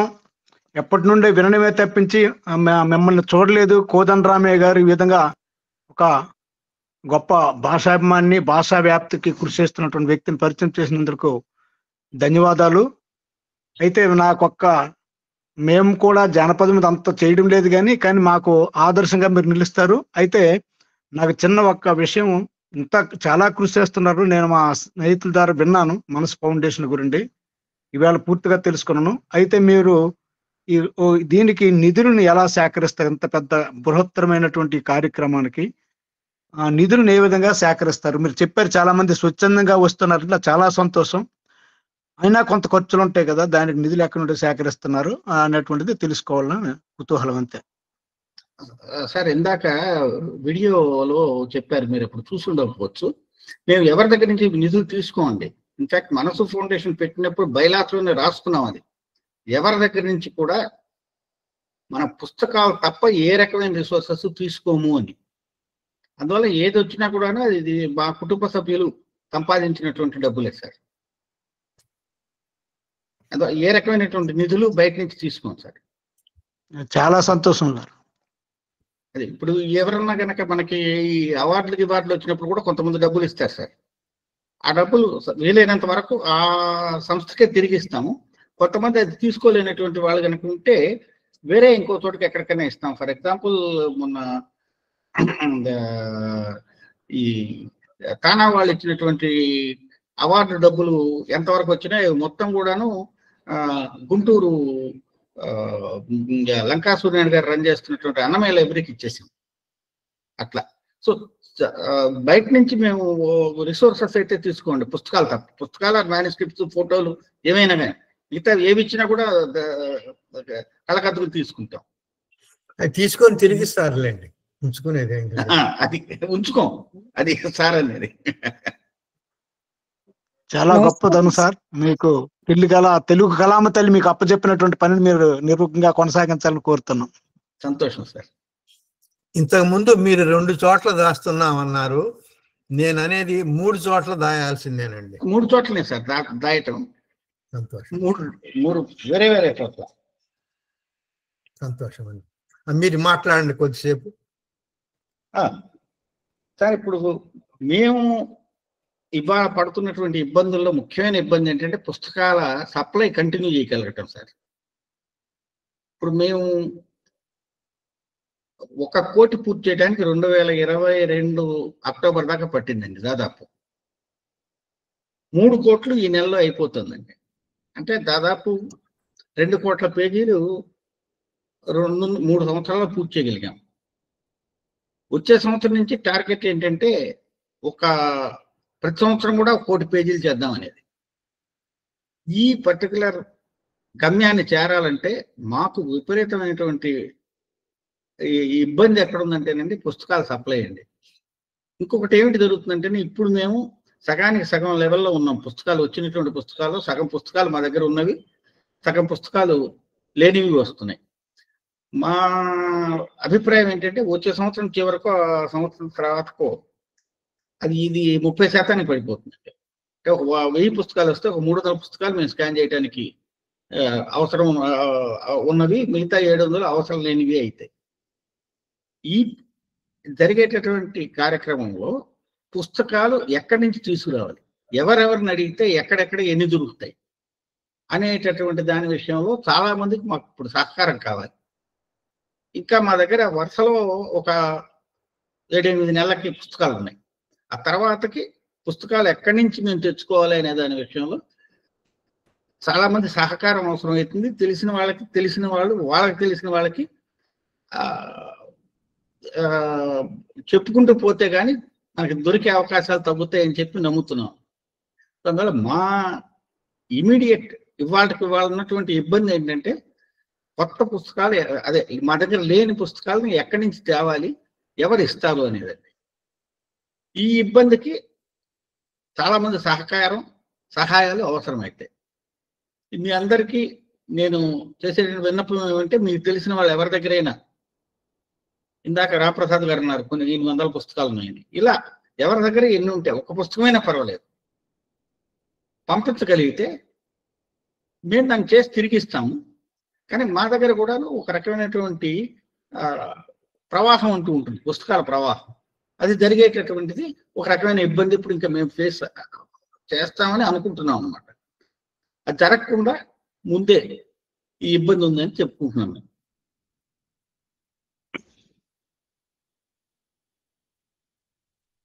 తర్వాత చాలా మంది రచయితలు కాపీరైట్ అయిపోయిన దాకా దాన్ని అట్లా వాళ్ళ దగ్గర ఉంచుకోవాలనేటువంటి దృక్పథం లేదు. వాళ్ళు ఏం చేస్తున్నారంటే వాళ్ళ దగ్గర మేమే వెళ్తున్నాం, వచ్చే సంవత్సరం నుంచి అది ఒక ఉద్యమం కింద తీసుకుందాం అని కూడా అనుకుంటున్నాము. ఎవరైనా కానీ వాళ్ళు కొన్ని పుస్తకాలు కనుక రాసి ఉండి అవి మాకు ఇచ్చి కానీ ఆల్రెడీ మా దగ్గర స్కాన్ అయ్యి కానీ ఉంటే వాటిని మనం వెబ్సైట్లో పెడతానికి ఒక సాధికార పత్రం క్రియేటివ్ కామన్స్ కింద అలా కనుక ఇచ్చినట్లయితే ఆ రకమైన పుస్తకాలన్నింటినీ పెడతానికి వీలవుతుంది, కాపీరైట్ ఉన్నా కానీ. ఇప్పుడు వాటిల్లో ముఖ్యంగా మొట్టమొదటిది మా దగ్గరకు వచ్చినటువంటి వాటిల్లో చెప్పుకోదగ్గది ఏంటంటే కొడవటిగంటి కుటుంబరావు గారి. కొడవటిగంటి కుటుంబరావు గారి కాపీరైట్ ఇంకా దాదాపు 20 ఏళ్ల పైన ఉంది. కానీ వాళ్ళ కుటుంబీకులు ఆల్రెడీ మనకి క్రియేటివ్ కామన్స్ కింద ఇచ్చేశారు. అవి అన్నీ కూడా స్కాన్ కూడా అయిపోయినాయి. సో ఆ పుస్తకాలన్నీ కూడాను రేపు నెట్లో పెడతాము. పెట్టిన రోజున కుటుంబరావు గారి పేరు కింద పెడతాం. ఇలా ఎవరైనా కానీ మీకు తెలిసినటువంటి వాళ్ళలో రచయితలు వాళ్ళ పుస్తకాలను కనుక పెట్టదలుచుకుంటే వాళ్ళకి కనుక మీరు చెప్పగలిగితే ఇలా క్రియేటివ్ కామన్స్ అనే దాని కింద మీరు కనుక ఒక డిక్లరేషన్ కనుక ఇచ్చినట్లయితే ఇవి కూడా ప్రజలకి అందుబాటులోకి తీసుకొస్తారు అన్న విషయాన్ని చెప్పగలిగితే ఆ విషయంలో కూడా మీ అందరి సహకారం అభినందనీయమవుతుందండి. ఇది రెండో విషయం అండి. తర్వాత ప్రశ్న సార్, ఇంగ్లాండ్ నుంచి మహేష్ గారు వచ్చారు. అయ్యా మీరు ఒక బాణం వేయండి వీరి మీద. వారి తర్వాత నేను మాట్లాడతాను సార్. నా పేరు దాసోజు పద్మావతి. దాసోజు గారు మీరు మాట్లాడండి, ప్రశ్న వేయండి, తర్వాత మామూలుగా చెప్పాల్సిన విషయాలు కూడా ఒక్కసారి సందు వచ్చింది కాబట్టి చెప్పండి. అలాగే సార్. నమస్కారం అండి. మహేష్ గారు కొద్దిగా ఆగండి, మీరు ఆలస్యం అయ్యేసరికి ఇంకొక అమ్మాయి వచ్చింది. సరేనండి. నమస్కారం సార్. నా పేరు డాక్టర్ దాసోజు పద్మావతి. నేను తెలుగు అధ్యాపకురాలుగా పనిచేస్తున్నాను సార్. మీరు ఇందాక చెప్పినట్లు ఒక సమాచారం ఏంటంటే సార్, యాదాద్రి భువనగిరి జిల్లా నల్లగొండ దగ్గర ఉంటుంది సార్. అది అక్కడ వెల్లంకి గ్రామంలో కూరెల్ల విఠలాచార్య గారు, ఆయన పేరు విన్నానండి, ఆయనతో మాట్లాడుతున్నాం ఇప్పుడు. అవునా సార్? ఆయనకి ఇది కూడా మొన్న మధ్య పద్మశ్రీ కూడా వచ్చింది కదండి. పద్మశ్రీ వచ్చింది సార్. వారు దాదాపు 16 ఏళ్ల వయసు నుండి పుస్తక సేకరణ చేసి ఇప్పుడు 2,22,000 పుస్తకాలు ఉన్నాయి సార్ లైబ్రరీలో. అవునండి, అవునండి. అయితే ఆ పుస్తకాలు ఏమిటి అంటే వారు దేనికి దానికి లైబ్రరీ అంటే అలాగే చేస్తారు కదా సార్. కానీ వారు మొత్తం అలా చేశారు. ఇప్పుడు వారి ఉద్దేశం ఏంటంటే, మేము మామూలుగా మాకు ఇలాంటి అవగాహన ఏమీ లేని కాలంలోనే మీరున్నారు, ఇప్పుడు అంతా చూసుకుంటారు సార్ జాగ్రత్తగా, తర్వాత దీని సంగతి ఏంటి ఇలా డిజిటలైజ్ చేద్దాము అనే మాట వస్తే ఇక్కడ ఎవరొచ్చి చదువుకుంటారమ్మా, ఎట్లా ఇది అలా చేద్దామా అని వారు అన్నారు. చేసినా కూడా వారు ఏంటంటే ఆ పుస్తకాలు పంపించడం అనేది జరగకపోవచ్చు సార్. చెప్తున్నాను కదా, 2,20,000 పైగా ఉన్నాయి. కొన్ని అయితే ఇలా ముట్టుకుంటే అవి ఇంకా పోతూ ఉంటాయి అన్నమాట. ఆ ద్వానా శాస్త్రి గారి దాదాపు పూర్తి లైబ్రరీ, అట్లా కొందరు పూర్తి లైబ్రరీస్ మొత్తం ఇచ్చేసారు అక్కడికి. పరిశోధనకు ఇప్పటికీ 13 వరకు పిహెచ్డీలు వచ్చేసారు ఆ లైబ్రరీ నుండి. పరిశోధనా గ్రంథాలు ఎక్కువగా ఉన్నాయి. అవునండి. అయితే వాటిని డిజిటలైజ్ చేయాలి అంటే అక్కడికి వెళ్ళి చేసే విధంగా ఏమైనా మనకు, ఇందాక మీరు ఒక మాట కూడా అన్నట్లున్నారు, మేము స్కానర్ తీసుకొని అక్కడికి వెళ్ళాము అని, అలా ఏమైనా మనకు అవకాశం ఉందా సార్? అంటే దీనిలో 2 భాగాలు ఉన్నాయమ్మా. ఇన్ఫాక్ట్ విఠలాచార్య గారితో నేను కూడా ఒకసారి మాట్లాడటం జరిగింది. మా అశోక్ రెగ్యులర్ గా మాట్లాడుతున్నాడు. మాకు పనిచేసేటటువంటి వాళ్ళందరూ కూడా ఆడపిల్లలమ్మా ఎక్కువ. కొన్ని పుస్తకాలు ఒక లిమిటెడ్ గా ఉన్నటువంటి చోట్ల ఎక్కడికన్నా వెళ్ళి చేయటం అంటే 1-2 అబ్బాయిలు ఉన్నారు, వాళ్ళు వెళ్తారు చేస్తారు. కానీ ఎక్కువ స్కేల్లో చేయాలి అంటే వేరే చోట మళ్ళీ అక్కడ ఎస్టాబ్లిష్ చేయాలి సెంటర్. దానికి సంబంధించిన ప్రాసెస్ అవి ఉంటాయి. మీరు చెప్పినట్టుగా డెఫినెట్ గా అది కూడా ఆలోచిస్తాము. అది జరగలిగిన రోజున తప్పకుండా చేస్తాము. కాకుండా ఇప్పుడు సింపుల్ ఎగ్జాంపుల్ ఏంటంటే సుందరయ్య విజ్ఞాన కేంద్రం అండి. సుందరయ్య విజ్ఞాన కేంద్రంలో కూడాను వాళ్ళ దగ్గర చాలా మంది ఇచ్చినటువంటి పుస్తకాలు ఉన్నాయి, లైబ్రరీలు ఉన్నాయి, అన్నీ ఉన్నాయి. కానీ దాన్ని స్కాన్ చేయడానికి వాళ్ళు ఒప్పుకున్న తర్వాత ఏం చేస్తామంటే మొత్తం ఒకరోజు తీసుకెళ్ళమండి. ఇక్కడ 2 లక్షల పుస్తకాలు ఉన్నాయి అనుకోండి, ఒక 20,000 పుస్తకాలు తీసుకెళ్తాం ముందు. అవి పూర్తి చేసి మళ్ళీ పంపిస్తాం, మళ్ళీ ఇంకొక 20,000 తీసుకెళ్తాం. అప్పుడు ఏమిటి అవుతుందంటేనండి, ఆ పుస్తకం అందులో ఉన్నటువంటి ఆ 20,000లో ఉన్నటువంటి పుస్తకాలు మాత్రమే కావాల్సినటువంటి వాళ్ళు ఎవరన్నా వచ్చి అడిగినప్పుడు కూడాను 2 నెలలు 3 నెలల లోపల తిరిగి పుస్తకాలు ఇస్తాం కాబట్టి చాలా ఇబ్బంది ఉండే అవకాశం తక్కువ అవుతుందండి. అదే ఇప్పుడు 2 లక్షలు 3 లక్షల పుస్తకాలు ఒకసారి తీసుకెళ్ళినా మేము చేయలేం కదా, అలా అన్నమాట. సో ఒకసారి వాళ్ళు ఒప్పుకుంటే మనం ఇప్పుడు ఫర్ ఎగ్జాంపుల్ మొన్న వీళ్ళ కమిటీ వాళ్ళు ఆల్రెడీ డిసైడ్ చేశారు, కృష్ణదేవరాయ భాషా నిలయం వాళ్ళు, శ్రీకృష్ణదేవరాయ ఆంధ్ర భాషా నిలయం వాళ్ళు ఇప్పుడు ఒప్పుకున్నారు మాకు పంపటానికి. మేము కూడా అదే చెప్పామన్నమాట, సెట్ బై సెట్ తీసుకెళ్తామండి, పూర్తి చేసి మళ్ళీ పంపిస్తాం. సో వాళ్ళు ఇవ్వటానికి కనుక స్కానింగ్ కంటూ ఒప్పుకుంటే దాని ప్రాసెస్ ని మనం మళ్ళీ కూర్చొని మాట్లాడచ్చండి, ఏం ఇబ్బంది లేదు. అలా అలాగే సార్, నేను మరొకసారి ఫోన్ లో మీతో మాట్లాడి వారితో కూడా మాట్లాడి నేను ఏమైనా దానికి సంబంధించి బాధ్యత ఏమైనా ఉంటే నేను తీసుకుంటాను సార్. తప్పకుండానండి, చాలా సంతోషం అండి. పద్మావతి గారు, ఒకటి మీరు జనరల్ అందరూ చెప్పాల్సినవి కూడా చెప్పండి, మీరు మాట్లాడటం అయిపోయాక చెప్పండి. అలాగే సార్, అలాగే సార్. మామూలుగా ఇప్పుడు కోదండరామయ్య గారు ఒక విలువైన మాట చెప్తూ ఉంటారు, మీరు తెలుగు పుస్తకాలు మాత్రమే చేస్తున్నాము అన్నట్లుగా తెలుగు మాత్రమే మాట్లాడాలి, తెలుగు పదాలు ఉన్న చోట అన్య భాషా పదాలు ఉపయోగించొద్దు, ఎప్పుడు ఊత పదంగా వాడుతున్న ఓకే లాంటి మాటను అస్సలు ఉపయోగించొద్దు. సరే, అలాగే అట్లాగే, ఎందుకు ఈ పదాలను మనం పోగొట్టుకోవాలి, మన భాష పదాలనే మనం అమితంగా ఉపయోగిద్దాం, భాషను పరిరక్షించుకుందామని వారు అంటుంటారు. ఎప్పుడు నేనేనా, మీరు కూడా చెప్పాలి కదా అని చెప్పి అంటారు. అది ఈ సందర్భంగా గుర్తు చేస్తున్నాం సార్. మేమేమో మాటలతో అంటాం, మీరు పుస్తకాలని చేతలుగా చేసి అందరికి అందిస్తున్నందుకు మీకు మా హృదయపూర్వక ధన్యవాదాలు సార్, సభాముఖంగా. కృతజ్ఞతలమ్మా. ఇప్పుడు అంటే నాకు దురదృష్టవశాత్తు ఏమైందంటే వీలైనంత తెలుగులోనే మాట్లాడటానికి ప్రయత్నం చేస్తాం, కానీ అనుకోకుండా తెలియకుండా అనే భాషా పదాలు దొరుకుతూనే ఉంటాయి. దానికి నేను కూడా ఎక్కువ ఎఫర్ట్ పెట్టలేదు తగ్గించుకోవటానికి, కానీ వీలైనంత వరకు తెలుగులోనే వాడటానికి ప్రయత్నం చేస్తాను.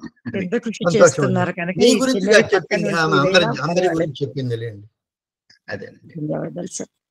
సార్ మహేష్ గారు చెప్పండి. నమస్తే సార్, చాలా చాలా గొప్ప పని చేస్తున్నారు, దానికి ముందు గుండె నిండి మెచ్చుకోలు. ఇంతకుముందు ఈ ప్రశ్న అడిగి ఉంటే నన్ను మన్నించండి, కానీ మీరు కొన్ని అరుదైన పుస్తకాలు ఉన్నాయని అన్నారు కదా, ఏదన్నా భవిష్యత్తులో ముద్రణ కొన్ని చేసి అందరికీ అందుబాటులోకి తెచ్చి, అంటే కాపీరైట్ లేనాటివి, సమస్యలు ఇబ్బందులు లేనాటివి ఏదన్నా తెచ్చే ఆలోచనలు ఉన్నాయి? ముద్రించేటటువంటిది మేము ఇంకొక తోట చేస్తున్నాం. ఇదే మనసు ఫౌండేషన్ కిందనే మాకు 2 రకాల కార్యక్రమాలు ఉన్నాయి. ఒక కార్యక్రమం వచ్చేమో డిజిటలైజేషన్ కార్యక్రమం అనుకుంటే, రెండోది వచ్చి సమగ్ర రచనల ప్రచురణ అండి. మేము మొదలుపెట్టింది దాంతో 2007లో రాచకొండ విశ్వనాథ శాస్త్రి గారి సమగ్ర రచనలతో మొదలెట్టాము. మేము దాన్ని సర్వలభ్య రచనల సంకలనములు అంటామండి. అవి చేస్తూ వస్తున్నాం. అది ఒక కార్యక్రమం. కానీ ఇప్పుడు మీరు చెప్పినట్టుగా మనం కాపీరైట్ అయిపోయినాయి అయితే నెట్లో పెడితే ఎవరికి కావాలంటే వాళ్ళు తీసుకోగలుగుతారు కదా, మనం దాన్ని ముద్రించాల్సిన అవసరం ఎందుకు వస్తుందండి? అర్థమైందండి మీ ఆలోచన. ఇంతవరకు ప్రచురింపబడని కూడా వెతికి పట్టుకొని మనసు ఫౌండేషన్ తరఫున ప్రచురిస్తున్నారు, ఏది కాపీరైట్ ఇటువంటి తలకాయనప్పుడు లేనివి కదా. అంటే అది ఒక్కొక్క వ్యక్తిగత రచయితకి సంబంధించినటువంటి విషయాలు సార్. అంటే జాషువా, గురదాడ అప్పారావు, శ్రీశ్రీ, కొడవటి గంటి ఎవరైనా, ఆ కొడవటి గంటిది మేము చేయలేదండి, కొడవటి గంటిది విరసం వాళ్ళు చేశారండి. అలా ఒక్కొక్కరికి తీసుకుని చేస్తూ ఉన్నాం అనమాట, ఒక వరుసలో చేస్తూ ఉన్నాం. అంటే నేను చెప్పే అది కూడా ఒక గొప్ప పని జరుగుతున్నది, పనిలో పని, కానీ అందరికి తెలియదు. అది కేవలం ఉన్నవే మళ్ళీ డిజిటలైజేషన్ లాగా చేయకుండా లేనివి కూడా తీసుకుని అచ్చొచ్చించి మరి ప్రజలకు చూపిస్తున్నారు మీరు. అది కూడా అందరికి తెలియజేయాలని చెబుతున్నాను నేను. అది అవునండి. అయ్యా, మీరు వేరే వాళ్ళు చేసినవి కూడా తీసుకొని మీ దగ్గర పెట్టాల్సిందే, వాళ్ళని ఒప్పించి. లేకపోతే వాళ్ళ దగ్గరికి పోయి మేము చూడటం కుదరదు, మళ్ళీ ఎక్కడో ఇతర దేశాల్లో ఇతర ఖండాల్లో ఉన్న వాళ్ళు అడగండి, ఇస్తారు. ఎందుకు ఎవరు? మీరు అన్నిటికీ కలిపి ఇక్కడ పెడుతున్నామనండి, వారి సైట్ ఉంటుంది, మీది ఉంటుంది. అది వేరే ఇందాక హలో కొండ్రెడ్డి నాగిరెడ్డి గారు మాట్లాడదామని ఏదో అనుకున్నారు, ఏమంటే మాట్లాడతారా నాగిరెడ్డి? సార్ నమస్తే సార్. నమస్తే అండి. నేను నాగిరెడ్డి, రిటైర్డ్ టీచర్. నేను కొన్ని పుస్తకాలు వచ్చేయిస్తున్నాను. మా బ్రదర్ 25 పుస్తకాలు వచ్చేస్తున్నాడు. నాకు తెలిసి మంది పుస్తకాలు అట్టాగా ఉన్నాయి సార్. ఎక్కడ లైబ్రరీకి పంపించున్నాం, కొన్ని మా దగ్గర ఉండిపోయింది. అవన్నీ పంపించమంటే నేను సాధ్యమైనంత వరకు చుట్టుపక్కల అన్ని పంపించగలను సార్. అలాగే సార్, నాకు తెలిసిన వాళ్ళందరి దగ్గర నుంచి సేకరించి పంపించగలను. అలాగేనండి, చాలా సంతోషం సార్. నాగిరెడ్డి గారు మీ నా నంబరు మేము పంపిస్తామండి. దయచేసి నాగిరెడ్డి గారికి పంపిస్తే అది నేను తర్వాత ఎలా అంటే ఎక్కడికి ఎలా ఏమేమి పంపాలనేటువంటిది కూడా వివరణ ఇస్తాను. లేకపోతే కొద్దిగా ఎక్కువ కనుక్కుండేటట్లయితే మీరు కనుక చెప్తే మా కుర్రాళ్ళు ఎవరో ఒకరు వచ్చి కలెక్ట్ చేసుకుని పంపిస్తారు. ప్రకాశం జిల్లా సార్, ప్రకాశం జిల్లా కందిరు. అది ఎన్ని ఉన్నది అవన్నీ తర్వాత. అలాగే సార్, తప్పకుండా. సరేనండి కొండరెడ్డి గారు, మీ దగ్గర నాగిరెడ్డి గారు చాలా సప్పుడు వస్తున్నది, ఎందుకు వస్తుందో తెలియదు. మీరు మోగబోండి, మీ ఫోన్ సంఖ్యని వీరికి ఇస్తాము. మీరు చాలా మంచి మాటలు చెప్తున్నారు, అవి కొనసాగించవచ్చు. మీ చాలా మంది అడ్మిన్లు ఉన్నారు, ఎవరో చేరాలనుకుంటే చేర్చడం లేదేంటంటే అంతసేపు ఎదురు చూస్తున్నారు. కానీ చేరుస్తున్నానండి, నేను చేరుస్తున్నా. నువ్వు ఒక్కదానివేమో, ఇంక వేరే వాళ్ళు పని చేయటం వాళ్ళు ఒట్టి గంటలు కానివ్వండి.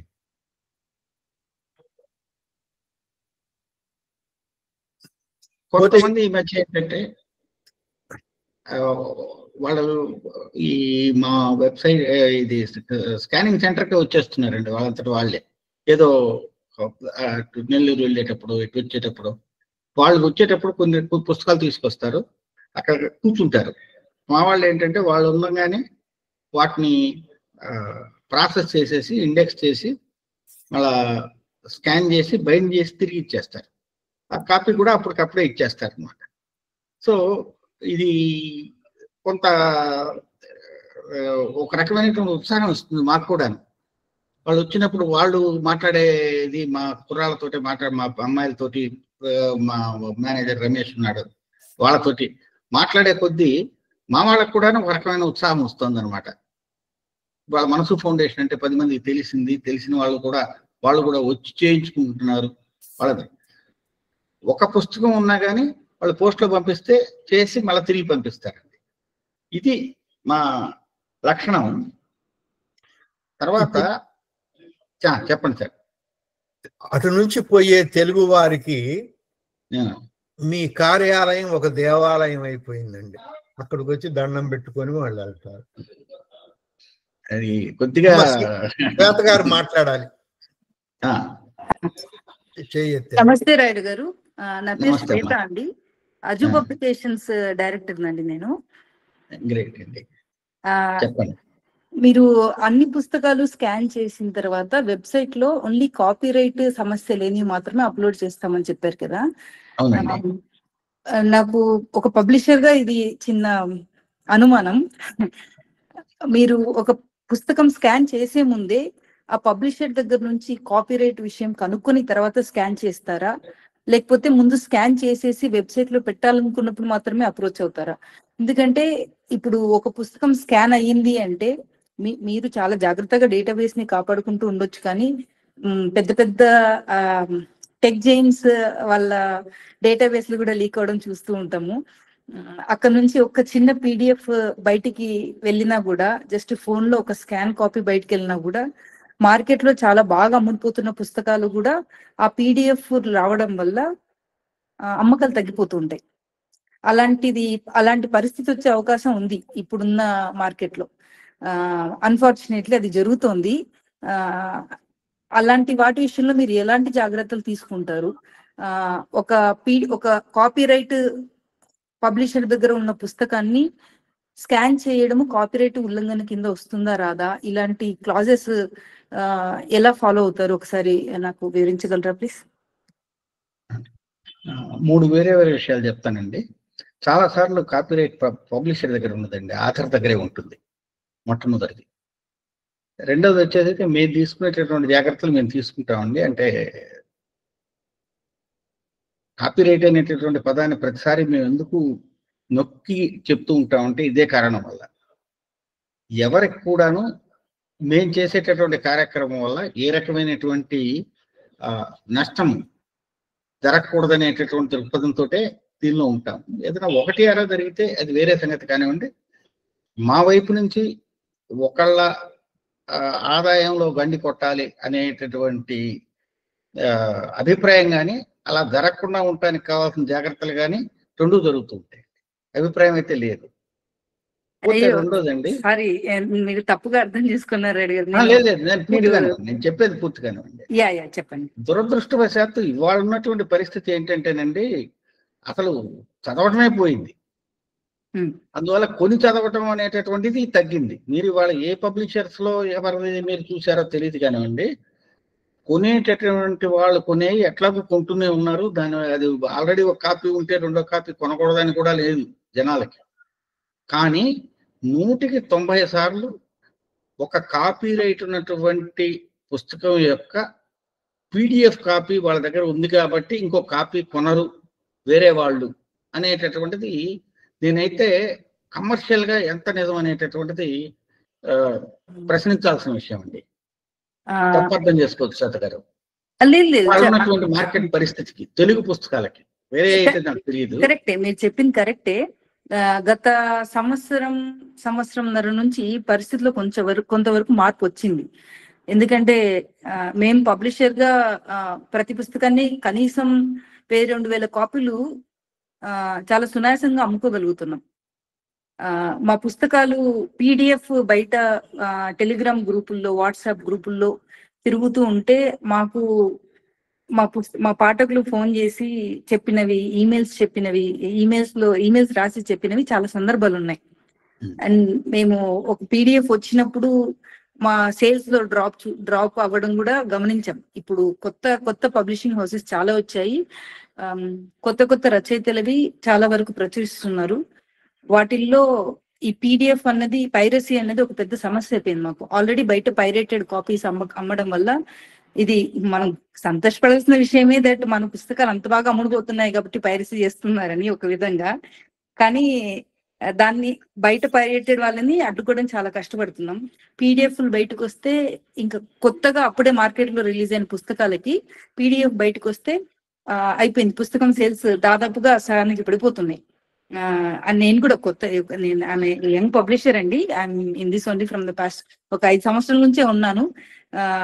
మీరు అమ్మ డైరీలో కొన్ని పేజీల పుస్తకం వినుంటారు కదా, అది మా పబ్లిషింగ్ హౌస్ నుంచి వచ్చినదే. సో మేము ఈ కష్టాలు చూస్తున్నాం కాబట్టి అడుగుతున్నాను అంతే ఈ ప్రశ్న. అంటే లక్కీగా ఏమైందంటేనండి, మేము చేసేటటువంటి పుస్తకాలు ఏవి కూడాను ఈ మధ్య వచ్చినటువంటి వాళ్ళ రచయితలు పంపిస్తే తప్పితే మా దగ్గరికి ఎవరు తీసుకురారండి. ఓకే.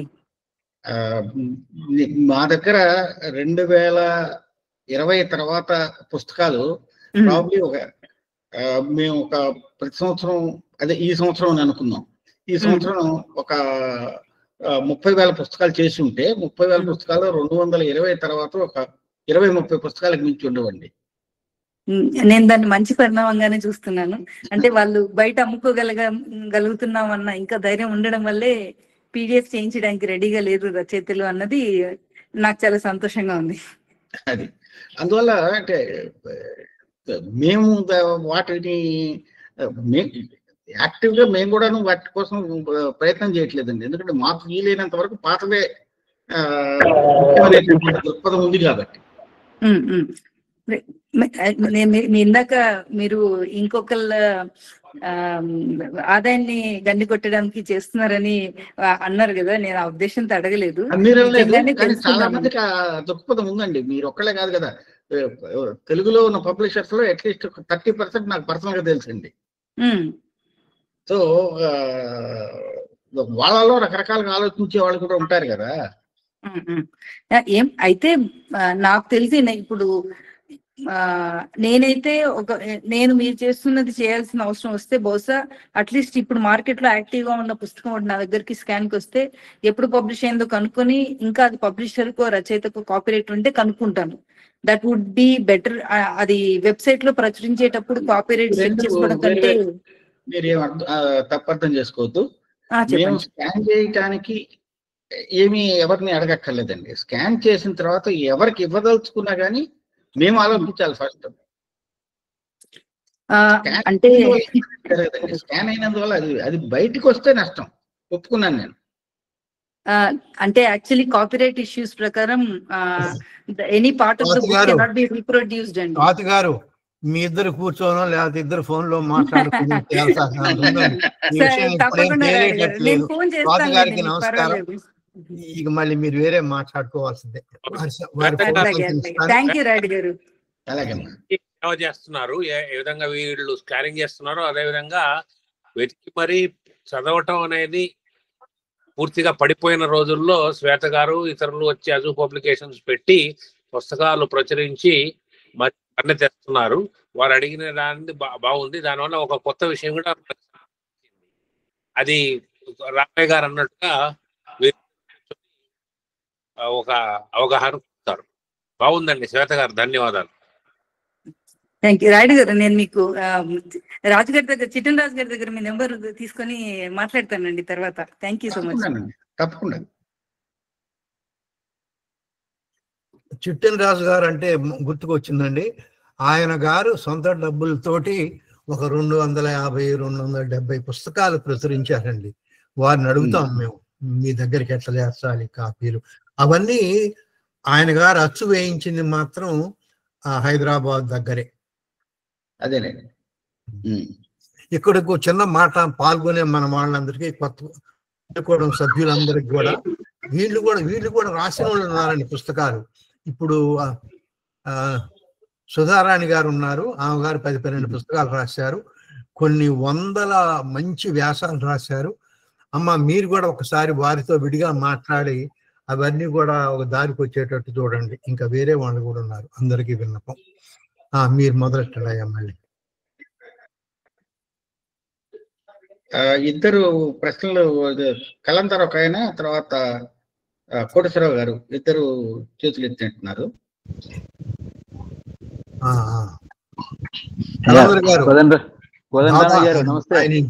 జాగ్రత్తగా ఉండండి.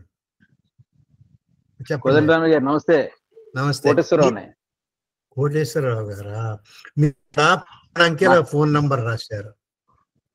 సరే, ప్రశ్న అయ్యండి. వెంకట్రాయ్ గారు నమస్కారం సార్. పాదాభివందనాలే చెప్పాలంటే. ఎందుకంటే అఫ్కోర్స్ ఎందుకంటే ఆ కథానిలయం మా మాస్టర్ గారిది.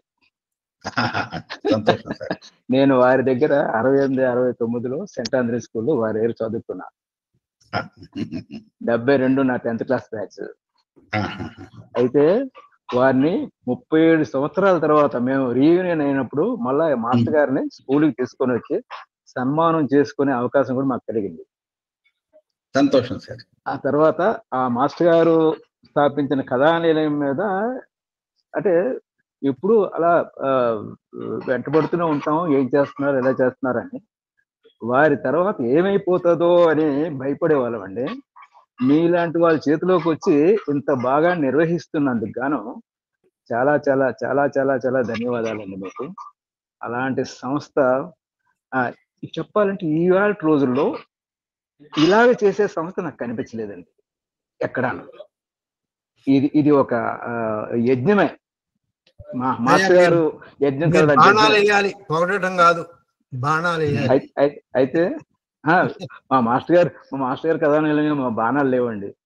ఏంటంటే వారు విరసం నుంచి మళ్ళా మా దేవాలయంకి వచ్చి, విశాఖపట్నం లలితగూడలో మా దేవాలయంకి వచ్చి, కోటేశ్వరరావు నేను కొన్ని కారణాల వలన ఇలాగ మారాను అని చెప్పిన తర్వాత నేను అక్కడ దేవాలయం ఇన్ఛార్జ్ ఉండేటం, అధిపతిగా ఉండేటం వచ్చారు. అక్కడ వారితో కూడా మాట్లాడించాం మాస్టర్ గారితో. అంటే అలాంటి మార్పు కూడా మాస్టర్ గారిలో చూసాను. అంచేత ఈ రోజు ఏంటంటే అంత బాగా అభివృద్ధి చెందుతున్న ఆ సంస్థ గురించి ఉప్పొంగుతుందండి, పులకించిపోతున్నాం అండి. అంత బాగా చేస్తున్నారు. తప్పనిసరిగా నేను ప్రస్తుతం చెన్నైలో ఉన్నాను. వైజాగ్ వేస్తున్నాయి. వైజాగ్ వచ్చి మళ్ళా మీ దగ్గరికి అక్కడికి వచ్చి మిమ్మల్ని కూడా కలుస్తాను. మా శ్రీమతి కూడా కొన్ని పుస్తకాలు రాస్తున్నారు. ఆ పుస్తకాలన్నీ కూడా మీకు తీసుకొచ్చి ఇస్తాను. చాలా చాలా చాలా అంటే వైవిధ్యం ఉండే సాహిత్యం ఉండే ఆవిడ చేస్తున్నారు. ఆ పుస్తకాలన్నీ అందజేస్తానండి. వారు మీరు ఏం చేసినా ఎలా చేసినా మీ ఇష్టం. నమస్తే అండి. నమస్కారం. ఈ కోటేశ్వరరావు గారు ప్రత్యేకమైన మనిషి అండి. ఆయన తమిళనాడు కింద నుంచి ఆంధ్రప్రదేశ్, కాశీ దాకా కూడా ఆయన గారి కార్యక్రమాలు ఉంటాయి. నివాసం కూడా ఉంటారు కొన్ని నెలల తరబడి, ఏళ్ల తరబడి. వారు మాట్లాడటం చాలా సంతోషం అనిపించింది. ఆయనకి ఎవరైనా ప్రశ్నలు చేస్తే వేయండి అయ్యా. కాశీలో ఆశ్రమం నిర్మాణం చేసామండి. కుర్తాలంపేట తరపున ఆశ్రమం నిర్మాణం చేసామండి కాశీలో. అలాగే తిరుపతి కొండ మీద 2 సంవత్సరాలు ఉన్నామండి. కుర్తాలంలో 2 సంవత్సరాలు ఉన్నామండి. అదే కోదండరామ్ గారు చెప్పిన విషయం అదే. తమిళనాడు దాదా ఖాందర్ గారు ఇందాక చెయ్యెత్తారు, వారు మాట్లాడాలి. సార్ అందరికీ నమస్కారం సార్. నాయుడు గారికి చాలా చాలా ధన్యవాదాలు. పోతే ఇక్కడ పుస్తకాలను స్కానింగ్ చేయించడం కంటే ముందు ఆ పుస్తకాలు రాసిన రచయితలను ఏ విధంగా ఒప్పించగలిగితే మేలో నాకు సలహాలు ఇవ్వాలని కోరుకుంటున్నాను. ఎందుకంటే మా ప్రొద్దుటూరులో ఉన్న దాదా హయాత్ గారు కానీ, దాదా కలందర్ సార్ గారు కానీ, ఇంకొకరు సివి సుబ్బన్న శతావధాని గారు, వారు చనిపోయినారు. వారి కుమారుణ్ణి పుస్తకాలు అడిగి అడిగి అడిగి విసుగొచ్చి వదిలేసాము. తీరా చూస్తే ఆ సివి సుబ్బన్న శతావధాని గారి పుస్తకాలన్నీ కొన్ని కాల్ చేశారు, కొన్ని పడేశారు. అవి ఎక్కడ ఏం పడేశారో కూడా తెలియదు. అలాగే ఎన్ రామచంద్ర అనే రచయిత కానీ, ఎంవి రమణారెడ్డి అనే రచయిత గారి పుస్తకాలు కానీ ఎలా సేకరించగల, అంటే ఒక రచయితను ఎలా ఒప్పించగలగాలి సార్ అసలు వాటి విషయంలో? ప్రశ్న అయిపోయిందా కలందర్? అయిపోయింది సార్. ఇందులో 3 రకాల పార్ట్లు ఉన్నాయి. ఒక పార్ట్ ఏంటంటే రచయిత బతికుండి ఆయన లేక ఆవిడ రాసినటువంటి పుస్తకాలు కానీ లేకపోతే రచనలు కానీ ఏమైతే ఉంటాయో వాటిని మన దగ్గర తీసుకొచ్చి స్కాన్ చేయించటం. ఇక్కడ దాకా ఆ రచయితలే వాళ్ళ దగ్గరే ఉంటే వేరే సంగతి, వాళ్ళ దగ్గర లేకపోతే వేరే చోట తీసుకుంటాం, చేస్తాం. రెండోది కొద్దిగా కష్టమైన విషయం ఏంటంటే వాళ్ళ పిల్లలు ఉంటారు. చాలా మందికి అసలు వాళ్ళ పుస్తకాలు గొప్పవో కాదో కూడా తెలియదు, కానీ వాళ్ళ ఉద్దేశంలో అది ఒక రకమైన ఆస్తి. ఇలాంటి ఆస్తిని బయటికి రానియకుండా ఆపితే వాళ్ళకేమీ రాదు. కానీ బయటికి వస్తే దానికి నాకు ఎంత వస్తుంది అనేటటువంటి దృక్పథంతో ఉండే వాళ్ళు కొంతమంది ఉంటారు. వాళ్ళని మనం ఎలా చర్చిస్తాం వాళ్ళతోటి? నాకు తెలిసి ఒక గొప్ప రచయిత కొడుకు చెప్పాడు నాకు, సార్ మీకు అది సాహిత్యం, మాకు అది ఆస్తి అన్నాడు. కానీ ఆస్తి అయితే నీ దగ్గర పెట్టుకో, కానీ కాపీరైట్ కానీ ఇంకో రకమైనటువంటిది ఎందుకు ఇచ్చారంటే ప్రజలకు అందుబాటులో వస్తే దానిలో నీకు వచ్చేటటువంటి లాభం రూపాయి, 2 రూపాయలు ఉంటే తీసుకో. అసలు ప్రజలకే అందుబాటులో వచ్చేటట్టుగా చేయలేకపోతే నీకు అది ఎట్లా నువ్వు డబ్బు కింద మార్చగలవు? ఇది రెండో ప్రాబ్లం. మూడోది వచ్చి ఎవరైనా రచయితని కనుక మనం దగ్గరికి వెళ్ళి, అయ్యా మీది ఎట్లాగూ ప్రజలకి దగ్గరికి వెళ్ళట్లేదు కదా, ఈ రకంగా ప్రజల దగ్గరికి వెళ్తుంది, దయచేసి ఇదిగోండి ఈ క్రియేటివ్ కామన్స్ సంతకం పెట్టండి అని అడిగారు అనుకో, దీనికేం పెద్ద ఇబ్బంది ఏం లేదు. వాళ్ళు పెడితే పెడతారు, పెట్టకపోతే పెట్టరు. పుస్తకాలన్నీ కనుక మనం ఆల్రెడీ స్కాన్ చేసి ఉండేవో లేకపోతే స్కాన్ చేయడానికి వాళ్ళు ఇచ్చి ఉండే ఉంటే అలా క్రియేటివ్ కామన్స్ సంతకం పెట్టుకోవడానికి మనకేం ఇబ్బంది లేదు. ఇప్పుడు రమణారెడ్డి గారి ఉన్నాయి, నువ్వు చెప్పినట్టుగా రమణారెడ్డి గారి పుస్తకాలు అసలు ఎక్కడున్నాయి? ఆయన పుస్తకాలే తక్కువ, ఎక్కువ ట్రాన్స్లేషన్స్ రాశాడు ఆయన. ఎక్కువ బుక్స్ ఇది పత్రికల్ని ఎడిటర్గా పనిచేశాడు. రమణారెడ్డి గారు సొంతంగా రాసినట్టు పుస్తకాలు నాకు తెలిసి అయితే చాలా నా దగ్గర అయితే అసలు లేవు. ఏం కలందర్? ఇంకొక విషయం అండి, ఈ కాపీరైట్ అనేది 20 ఏళ్లే, శాశ్వతమైన కాదండి, 60 ఏళ్ళు అండి. అది కూడా రచయిత చచ్చిపోయిన తర్వాత, బతికున్నంత కాలం ఉంటుంది. ఆయన చచ్చిపోయింది, అందుకనే ఈయన కుటుంబరావు గారు 1980లో పోయారు. సో అందువల్ల ఆయన కాపీరైట్ మీకు 2040 దాకా ఉంటుంది. అది కాపీరైట్ యాక్ట్ మా అవసరం కోసంగా పూర్తిగా చదువుకున్నానండి. తర్వాత దానికి సంబంధించిన లాయర్స్ వాళ్ళతో కూడా చాలా కూలంకషంగా చర్చించాల్సిన అవసరం వచ్చింది, చర్చించాం కూడా. కొత్తగా చేరే వాళ్ళని చేర్పించాలండి, మీరు పట్టించుకోవట్లేదు. డాక్టర్ కేవీఎస్ గారు మాట్లాడబోతున్నారు. మీరు మాట్లాడని చెయ్యెత్తారు. మిగిలిన మీ ఫోన్ సంఖ్యను రాయండి అయ్యా కేవీఎస్ గారు. మీరు పరిచయం నాకు. మన రాయుడు గారిని కూడా పౌరగ్రంథాలయంలో కలిశారు. రామారావు గారు నాకు మంచి బాగా క్లోజ్ నాకు. వారు ఆంధ్రభూమిలో నేటి కథలకి సారథ్యం వహించారండి. దానికి నేను కూడా ఆయన సహాయ సత్కారాలు అందించాను. నా చిన్న కోరిక ఏంటంటే సుబ్బారావుని అడిగాను అవి ఏమైంది. వారి దగ్గర ఏ నేటి కథలు లేవు. నా చిన్న విన్నపం లేదా డౌట్, ఆంధ్రప్రభ, ఆంధ్రజ్యోతి, ఆంధ్రపత్రిక వీక్లీస్ ఉన్నాయి, డైలీ ఆంధ్రభూమి లాంటివి ఉన్నాయి. అవి ఏమైనా మీకు లభ్యతలో ఉన్నాయా? మీరు ఏమైనా స్కానింగ్ చేస్తున్నారా వాటిని? దీంట్లో నా స్వార్థం ఏంటంటే నేను రాసిన కథలన్నీ పోయాయి, ఆ పుస్తకాలు నా దగ్గర లేవు. స్వార్థం.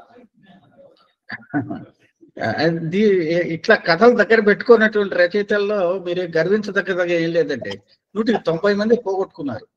అందువల్ల మీరు ఒక్కళ్ళే యూనిక్ గా ఏం లేరు. ఇకపోతే పత్రికలు చాలా వస్తున్నాయండి, రావటం ఏదో రకంగా. కానీ రావాల్సినంత ఎక్కువ కూడా రావట్లేదు. ఇప్పుడు ఆంధ్రపత్రిక, ఆంధ్రప్రభ కూడా మా దగ్గర ఒక 30-35% ఉంటాయి, అంతకు మించి లేవు. ఆంధ్రజ్యోతి పాత వారపత్రికల కింద తీసుకుంటే. సో అవి వచ్చినట్టు చేస్తామండి. ఇప్పుడు కూడా వస్తూనే ఉన్నాయి, చేస్తూనే ఉన్నాయి. మనకు లభ్యం అవ్వమంటారు అవి? ఎవరి ఆఫీసులు? వాళ్ళ ఆఫీసుల్లో, ఆంధ్రప్రభ, ఆంధ్రజ్యోతి ఆఫీసుల్లో. సార్ మీ కథలు మీ దగ్గరే లేవు, అదే వాళ్ళ పుస్తకాలు వాళ్ళ దగ్గర ఉంటాయని మీరు ఎందుకు నమ్ముతున్నారు? అంటే ఇప్పుడు ఆంధ్రభూమిలో నేటి కథలు చాలా కాలం వచ్చినాయండి, ఒక్కటి కూడా లేదు. నేను చెప్పింది సింపుల్ పాయింట్ అండి. వాళ్ళ దగ్గర ఆ పుస్తకాలు ఉన్నాయా? లేవు చాలా చోట్ల. ఆంధ్రజ్యోతి అయితే నాకు తెలుసు, ఆంధ్రపత్రిక అసలు మూతపడిపోయింది కదా ఎప్పుడు. ఆంధ్రప్రభ పాతవి కూడా లేవు. సో ఇలా కాకపోతే చాలా మంది వ్యక్తిగతంగా దాచుకున్నటువంటి ఏ దొరికితే తెచ్చుకుని చేసుకుంటుంటాం. కొద్దిగా మనం కూడా కొద్దిగా ఉద్యమ దృక్పథంతో ఆంధ్రపత్రిక సంవత్సరాల సంచికలు, తర్వాత భారతి, ఇట్లాంటి వాటిని మనం మొత్తం 100% తెచ్చుకోగలిగాం. మిగతా ఏవి కూడాను అట్లా 100% ఉన్నటువంటి చాలా తక్కువ ఉన్నాయండి మా దగ్గర. మీకు ఏదైనా ప్రత్యేకంగా ఇప్పుడు ఆంధ్రభూమి పలానా ఇష్యూ కావాలి అని కనుక మీరు చెప్పారనుకోండి, దాదాపు ఒక పీరియడ్ ఆ ఇష్యూస్ మీకు నా దగ్గర ఉంటే పంపుతాను. అలాగే తప్పకుండా. నాకు ఆంధ్రప్రభలో చాలా పడ్డాయి, మీకు పంపిస్తాను. అలాగే అలాగే అపరాధ పరిశోధన కూడా ఒకటి ఉండేదండి సార్. అపరాధ పరిశోధన మొన్న ఈ మధ్య కూడా ఒక ఆయన కొన్ని పుస్తకాలు ఇచ్చాడు, ఒక 10-12 పుస్తకాలు దొరికాయి. అలా మీ దగ్గర కనుక ఉంటే చెప్పండి, నేను డెఫినెట్ గా పుస్తకాలు నా కథలు ఉన్నాయి దాంట్లో. అది ఫలానా ఇష్యూ కన్నా చెప్తే నా దగ్గర ఉంటే నేను పంపిస్తాను సార్. నేను బెంగళూరులో, హైదరాబాద్ బెంగళూరులో ప్రెసిడెన్సీ యూనివర్సిటీలో ప్రొఫెసర్ అండి. అక్కడి నుంచి షిఫ్టింగ్ లో ఏంటంటే సెంట్రల్ లైబ్రరీకి ఇచ్చాను అక్కడ అశోక్ నగర్ లో, హైదరాబాద్ లో పుస్తకాలన్నీ. వాళ్ళు ఏం చేస్తారంటే నా పుస్తకాలు ఏమి కూడా ఇవన్నీ కట్ చేసిన పుస్తకాలు, పుస్తకాలతో పాటు ఇవి కూడా పేపర్స్ ఇస్తే వాళ్ళు పాడేశారు ఇవన్నీ. ధన్యవాదాలు స్వామి. ఇంతవరకు పౌరగ్రంథాలయంలో కూడా ఇదే ప్రశ్న అడిగాను మిమ్మల్ని నేను. కేవీఎస్ గారు మీ ఫోన్ సంఖ్యను రాయండి దయచేసి. రాశాను సార్. ఆయన కోదండరామ గారు రోజు మీకు పద్యాలు పెడతాను నేను. మొదట్లో చూసి ఈ మధ్యన చూడట్లేదు. రోజు ఒక ఆట వెళ్తే ఒక ఆటగీతి పెడతా మీకు నేను. చాలా సంతోషం. 8:30 దాటిందండి కాలం. మరి మీరు చెప్పేది కానివ్వండి దబదబా, ఇంకేమన్నా ఉంటే ఇక మిగిలిన. అంటే దబదబా ఏం లేదు సార్. అక్కడ ముఖ్యం ఏంటంటే, ఎందుకని నేను మీతో మొదట్లోనే చెప్పింది అంటే, ప్రశ్న జవాబు అనేది ఉపన్యాసాలు ఇస్తే ఎవరికి ఏ రకమైనటువంటి వివరం తెలియదండి. నాకు తలలో ఉన్నదే చెప్తూ ఉంటాను, జరిగిపోతుంది.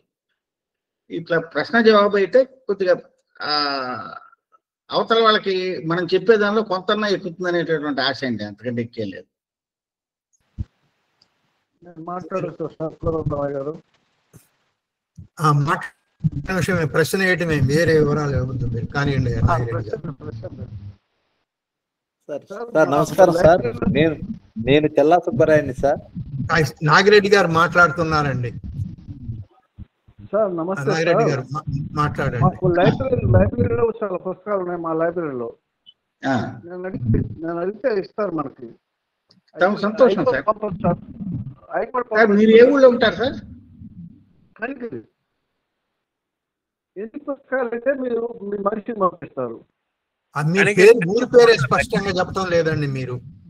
కనిగిరిలో ఉంటారు, మన దగ్గర గ్రంథాలయాల్లో పుస్తకాలు ఉన్నాయి, అందుబాటులో ఉంటాయి. కనిగిరి అవును. కనిగిరి అయితే ఒక రోజులో వస్తారండి. మాది మీకు 50 కిలోమీటర్లే దూరం. మీరు ఎక్కడ సార్ ఉండేది? నేను ఉండేది ప్రస్తుతం ఇవాళ హైదరాబాద్ లో ఉన్నాను. నేను బెంగళూరులో ఉంటాను సాధారణంగా. మనుషులు ఎక్కడ మా ఉంటారు? స్కానింగ్ సెంటర్ వచ్చి కనిగిరి నుంచి కరెక్ట్ గా 50 కిలోమీటర్లు అండి. సార్ మన కొండ్రెడ్డి వెంకటేశ్వర రెడ్డి గారి బ్రదర్ సార్. సార్ నాగిరెడ్డి గారు, నేను చల్లా సుబ్బరాయుడిని. నమస్తే. అది సో మీరు గనక అది గనక చెప్తే ఏ రోజు చెప్తే ఆ రోజు మా రమేష్ వచ్చి అక్కడే ప్యాక్ చేయించుకుని తీసుకెళ్తానండి. అట్టాయిస్తే వస్తుంది సార్. తప్పనిసరిగా ట్రై చేస్తాం. చాలా సంతోషం సార్. Okay sir. సుబ్బారాయుడు గారు మాట్లాడతారు. సార్ కేవలం మనము తెలుగు భాష గురించే ఇప్పుడు రాయుడు గారు చెప్తే విన్నాము. మరో ఈ కార్యక్రమం యొక్క ప్రత్యేకత ఏంటంటే సినిమా సంబంధం కూడా వారు, ఎందుకంటే సినిమా కూడా మన తెలుగు భాషలో ఒక భాగమైంది కాబట్టి సినిమాకు సంబంధించిన కూడా చాలా సేకరిస్తున్నారు. చాలా సినిమాలు వాటి ఈవెన్ నెగటివ్స్ కూడా సేకరిస్తున్నారు. వాటి గురించి కూడా ఒకసారి రాయుడు గారు చెప్తే వినాలని ఉంది సార్. నేను సినిమా అభిమానిగా. సదా సుబ్బారాయుడు గారు ఘంటసాల అభిమాని. సినిమా అభిమాని అంటే నేను నమ్మను. 1974లో ఆయన ఆగిపోయాడు. అంతేనా సుబ్బారాయుడు గారు? అంతే సార్. అవునండి. అంటే మేము మొదలు పెట్టినప్పుడు అండి శ్రీశ్రీ కోసంగా శ్రీశ్రీ సర్వలభ్యరచనల సంకలనం తేదలుచుకున్నప్పుడు శ్రీశ్రీ గారు రాసినటువంటి పాటలను ఎవరు కూడాను తోటి క్రోడీకరించలేదండి అంతకు ముందు. చాలా పాటలు శ్రీశ్రీ రాశారని అనుకున్నవి శ్రీశ్రీ రాసినవి కాదు. చాలా మందికి కొన్ని పాటలు శ్రీశ్రీ రాసినవి వేరే వాళ్ళు రాశారని అనుకున్నటువంటివి కూడా చాలా ఉన్నాయి. ఆ కాలంలో మేము 2010లో ఈ అవసరం ఉన్నప్పుడు చల్లా సుబ్బారాయుడు గారిని మేము ముందు ఆశ్రయించాము. ఆయన చాలా మందిని పరిచయం చేశాడు. వాళ్ళ దగ్గర నుంచి కూడా చాలా తీసుకోవడం జరిగింది. సినిమాలకు సంబంధించినటువంటి వివరాలు ఆ కాలంలో ఒక రకమైనటువంటి ప్రైవేట్ ప్రాపర్టీ కింద ఉండేదండి, సొంత ఆస్తి కింద. ఎందుకంటే సినిమా పాటల పుస్తకాలు ఎక్కువ మంది తోటి చేర్చలేదు, మ్యాగజైన్స్ చాలా మంది దగ్గర లేవు.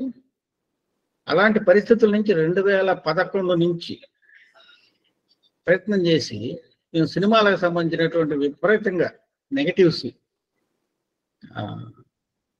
చాలా మంది ఫోటోగ్రాఫర్స్ దగ్గర నుంచి, భూషణం దగ్గర నుంచి, బౌనా దగ్గర నుంచి, ఇట్లా చాలా మంది దగ్గర నుంచి నెగటివ్స్, అలాగే ఆడియో కలెక్షన్స్, అలాగే వీడియో మ్యాగజైన్స్, వీడియోస్,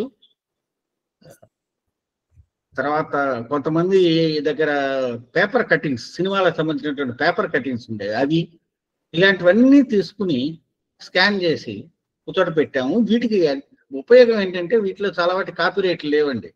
రచయిత బతికున్నా కానీ వీటిలో కాపీరైట్లు లేని పరిస్థితి. ఒక చిన్న ఇంట్రెస్టింగ్ విషయం ఏంటంటే మేము విజయ్ చిత్రలో దాదాపుగా అన్ని తోట చేర్చామండి. ఒకరోజు విశ్వనాథ్ రెడ్డి గారు ఫోన్ చేశారు. విశ్వనాథ్ రెడ్డి గారు అంటే విజయ స్టూడియోస్ అధినేత నాగిరెడ్డి గారి అబ్బాయి. ఆయనే విజయ్ చిత్రకి పబ్లిషర్. ఆయన ఫోన్ చేసి ఇలా మీరు ఒకతోటి చేర్చారని తెలిసింది, డిజిటల్స్ కూడా చేశారని తెలిసింది, మా దగ్గర కూడా ఒక కాపీ కూడా లేదండి, దయచేసి మీరు ఏమైనా పంపగలరా అవసరం అయితే అన్నారు. సో ఆయన ఇప్పుడు కూడాను ప్రతి సంవత్సరం ఏదో రకంగా ఒకసారి మాట్లాడుతూ ఉంటారు. చాలా గొప్ప వ్యక్తి ఆయన. కానీ ఏంటంటే దురదృష్టవశాత్తు వాళ్ళు చేసినటువంటి ప్రచురణలే వాళ్ళ దగ్గర లేవు. ఈ కార్యక్రమంలో కూడాను చాలా మంది మాకు సహకారాలు అందించారు. వాళ్ళని పరిచయం చేయట్లోనూ వాళ్ళ వెనక నిలబడుతున్న సుబ్బారాయుడు గారి పాత్ర కూడా ఒకటి ఉంది. ధన్యవాదాలు సార్. ధన్యవాదాలండి. అమెరికా నుంచి చాలా పెద్దలు వచ్చారు. ఉమాపతి కట్టమంచి వారు ఏమైనా ఒక్క నిమిషం మాట్లాడితే మాట్లాడాలండి. చల్లా సుబ్బారాయుడు గారు కొంచెం దయచేసి మీ ఫోన్ సంఖ్యను రాయండి. ఎట్లా చెప్పాలా సార్? లేదు, అక్కడ మీరు ఎంటర్ చేయండి చాట్ లో. అది నాకు ఐడియా లేదు. పక్కన గీతలు ఉంటాయి, గీతలు ఉండి స్క్వేర్లు ఉంటాయి, దాని మీద కొట్టండి. సరే, అట్లయితే ఇక వచ్చింది. దానికన్నా ముందు ఒకసారి సుధారాణి గారు మీకు ధన్యవాదాలు చెప్తారండి. ఎందుకంటే మరి జనం ఆలస్యమైంది, తర్వాత మళ్ళీ మాట్లాడుకున్న అవసరం అయితే. తెలుగును బతికించుకోవాలంటే తెలుగు భాష ప్రాధికార సంస్థ ఏర్పాటుతో పాటు ప్రతి కొలువుకు తెలుగులోనే పరీక్ష పెట్టాలని, ప్రతి బడి కళాశాలలో తెలుగును ఒక తప్పనిసరి విషయంగా నేర్పాలని, ఇతర రాష్ట్రాల్లో దేశాల్లో ఉన్న తెలుగు వారికి తెలుగు చదివే వీలు మనం కలిగించాలని, అన్ని రాష్ట్రాల్లోనూ అచ్చ తెలుగు మాటలను సేకరించి బతికించుకోవాలని తెలుగు కూటమి ఏర్పడింది. ప్రతి 2-4 శనివారాల్లో జరిగే రచ్చబండ కార్యక్రమంలో పాల్గొనండి, మీ తెలుగు అభిమానాన్ని చాటుకొనండి. ఈనాడు మన రచ్చబండ కార్యక్రమానికి మనసున్న వెంకటరాయుడు గారు విచ్చేశారు. వీరు మన్నం నరసింహ సుబ్బమ్మలకు జన్మించారు. ముందు తరం వారికి పుస్తకాలను నవీకరణం చేయడానికి కంకణం కట్టుకున్నారు. మరుపురాని సేవ చేస్తున్నారు. మనసున్న రాయుడుగా అందరి మన్ననలు పొందుతున్నారు. ఒక వ్యక్తి వల్ల సాధ్యమైన పని కాదని, ఎందరో వ్యక్తుల సహకారంతోనే దీన్ని సాధించగలుగుతున్నానని సభాముఖంగా సవినయంగా తెలియజేశారు. అంతర్జాలం ద్వారా వీరు ఈ పుస్తకాలన్నిటినీ కూడా సేకరించి వాటిని ప్రజలందరికీ అందుబాటులోనికి తీసుకొని రావడానికి అంతర్జాలం ద్వారా కృషి చేస్తున్నారు. అయితే వారి అనుభవాల్ని మనతో పంచుకున్నారు. ఏ విధంగా అంటే దీనికి స్ఫూర్తి ఏ విధంగా వచ్చింది అనేది 1996 సంవత్సరంలో కథా నిలయం మొదలు పెట్టారు మన రామారావు గారు. వారి స్ఫూర్తితో వీరు కూడా ఈ బాటలో నడిచారని చెప్పారు. 2010లో శ్రీశ్రీ సమగ్ర సాహిత్యాన్ని స్కాన్ చేసి పెట్టారన్నారు. అదేవిధంగా వీరి సోదరులు మన్నం చంద్రమౌళి గారు, వారు మీడియా దీంట్లో కూడా చాలా కీలకమైన వ్యక్తిగా సేవలను అందించారు. వారి సహాయ సహకారాలు, వాళ్ళ సూచనలతో ముందుకు వెళ్తున్నారు. వీరు చేస్తున్నటువంటి ఈ స్కానింగ్ కానీ దీనికి ఎంతో మంది విద్యార్థులకి కూడా అవకాశాన్ని కల్పిస్తున్నారు. అయితే మన సభ్యులు ప్రసంగ రూపంలో కాకుండా దీన్ని ప్రశ్నలు, మీకు కలిగేటువంటి సందేహాలని నేను తీరుస్తానని ప్రశ్నోత్తరాల సమాహారంగా ఇప్పుడు మన కార్యక్రమం అనేది నడిచింది. తెలుగు కూటమి సభ్యులు అడిగినటువంటి ఎన్నో ప్రశ్నలకి చాలా ఓపికగా సమాధానాలు చెప్పారు. వారి సందేహాలన్నిటిని కూడా తీర్చుకున్నారు. అదేవిధంగా వీరి సంస్థ కేవలం ఎటువంటి లాభాపేక్షలు లేకుండా స్వతంత్రంగా నడుస్తుందని చెప్పారు. ప్రభుత్వ పరంగా ఏదైనా సహాయ సహకారాలు తీసుకుంటారా అని అంటే దానికి కొంచెము సుముఖత చూపించడం లేదు. ఇకపోతే ప్రతి సంవత్సరం వీరు ధ్యేయంగా 1,000,000 పుస్తకాలని స్కాన్ చేయాలన్న ధ్యేయంగా ముందుకు వెళ్తున్నారు. అయితే చాలా మంది సభ్యులు అడిగిన ప్రశ్నలకి సమాధానం చెప్పారు. ఇందులో పబ్లిషర్ గా వచ్చినటువంటి శ్వేత గారు కూడా తన రచయితల యొక్క మనోభావాల్ని, పబ్లిషర్లకు ఎదురవుతున్నటువంటి సమస్యలు కూడా వారి దృష్టికి తీసుకొని వచ్చారు. దీన్ని సానుకూలంగా వీరు స్పందిస్తారని, అంటే మామూలుగా 1-2 చెప్పడం కాదు కానీ ఇటువంటి అంతర్జాలం ద్వారా అడిగినప్పుడు అది ఎంతో మందికి కూడా ఉపయోగపడుతుంది. అంటే చాలా మందికి రచయితలకి ఒక భావం ఉండొచ్చు, ఈ పుస్తకాలు మనం అందులో పెట్టేస్తే ఏ విధంగా ఇదవుతుందని. కాకపోతే ఇది పాత పుస్తకాలకి మాత్రమే, అపురూపమైన పుస్తకాలకి మాత్రమే పరిమితమై ఇప్పుడు అందుబాటులో ఉన్నటువంటి, ఇప్పుడు కొత్త సినిమా ఏ విధంగా అయితే పైరసీ అనేసి అని అంటున్నారు కదా, ఆ విధంగా 1 సంవత్సరమో 2 ఏళ్ళు 3 ఏళ్ళు గడిచిన తర్వాత వాటిని స్కాన్ చేసి మీరు చెప్తున్నారు స్కాన్ చేసి పెడుతున్నామని. కాకపోతే మీరు మనసున్న పెద్దరాయుడు కాబట్టి మీరు దాన్ని భద్రంగా పెట్టవచ్చు. కానీ ఒక 40 మంది 50 మంది సంస్థలతో నడుస్తున్నప్పుడు ఏదైనా ఒక చిన్న పొరపాటు జరిగినా కూడా అది బయటకు వెళ్లే ప్రమాదం ఉంది. దాన్ని గమనించుకోవాలని సభాముఖంగా కూడా తెలియజేస్తున్నాను. ఇకపోతే ఇక్కడ ఉన్నటువంటి రచయితలు కూడా వారి రచనలు చాలా వరకు మా దగ్గర లేవు, మీ దగ్గర ఉండొచ్చు అని చెప్తున్నారు. అటువంటి వారికి కూడా మీరు భద్రపరిచేటువంటి పుస్తకాలు కానీ, కథలు కానీ, రచనలు కానీ ఉపయోగకరంగా ఉంటాయని భావిస్తున్నాము. అదేవిధంగా ఇంకొకరు సినిమా సాహిత్యాన్ని కూడా భద్రపరుస్తున్నారు అన్నారు. చాలా ధన్యవాదాలు సార్. మీ అమూల్యమైనటువంటి సమయాన్ని మా కోసం కేటాయించి ఎన్నో విలువైన విషయాలని మాతో పాలుపంచుకున్న మా తెలుగు కూటమి తరపున ధన్యవాదాలు తెలియజేస్తున్నాం. ఒక్క నిమిషం అండి. ఇక్కడ నుంచి రాకెట్ సైన్స్ లో స్పెషలిస్ట్ ఒక ఆయన, నాసాలో అమెరికా వాళ్ళు ఎత్తుకొని పోయారు ఆయన్ని. ఆయన వచ్చారు ఇప్పుడు. అయ్యా మురళి గారు, అహోబిల వజ్జుల మురళి గారు, మాట్లాడండి అయ్యా ఒక్క నిమిషం. చాలా వయసు ఉంది ఆయనకి, అయినా కానీ ఓపికతో వచ్చారు. మీ సంగతి చూద్దామని. అహోబిల, నమస్కారం. నా వినిపిస్తుందా అండి? చాలా బాగా. బొమ్మ కూడా చూపించండి, బొమ్మ కూడా చూపించండి. ఈ పోనండి, ముఖ్యమైన విషయం చెప్తాను. నాకు ఈ సెల్ ఫోన్ ఆపరేషన్ కొంచెం అలవాటు తప్పిపోయింది. నేను 2 పొరపాట్లు చేశాను.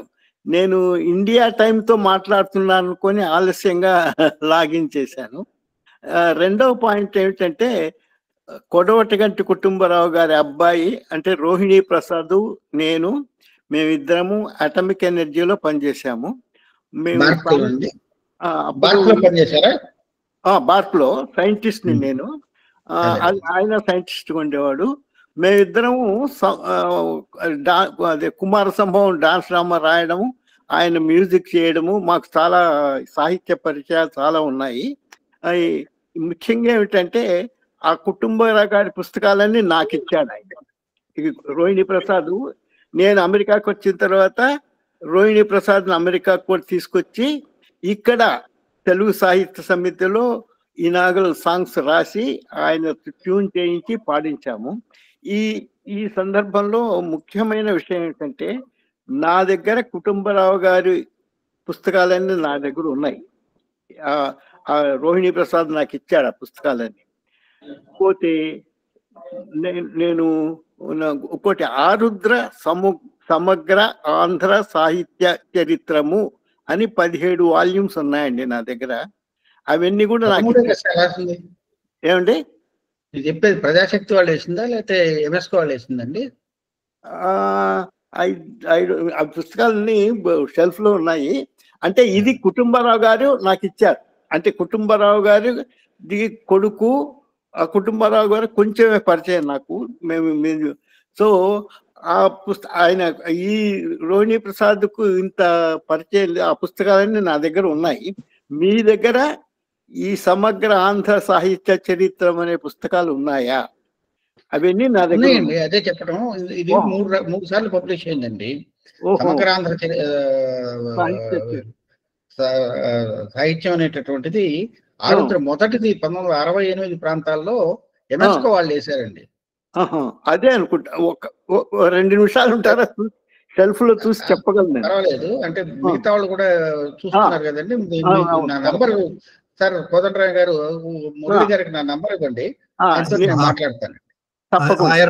మీ ఇద్దరు మాట్లాడే ఏర్పాటు నేను చేస్తానండి. చాలా సంతోషం అండి. కాకపోతే ఏంటంటే, ఒకటి ఇంట్రెస్టింగ్ విషయం ఏంటంటే సార్, మీ దగ్గర కుటుంబరావు గారి పుస్తకాలు కనుక ఉంటే ఇట్లా 2 రకాలు ఉన్నాయండి. ఒకటేమో విశాలాంధ్ర పబ్లికేషన్స్, విరసం వాళ్ళు వేసినటువంటి ఒక సెట్ అండి. తర్వాత అంతకంటే తర్వాత మళ్ళా విరసం వాళ్ళు ఫుల్ సెట్ వేశారండి, రచనా ప్రపంచం అని. ఇవి తీసేస్తే ఇంకా దొరకనటువంటి ఫస్ట్ ఎడిషన్ బుక్స్ ఉన్నాయండి.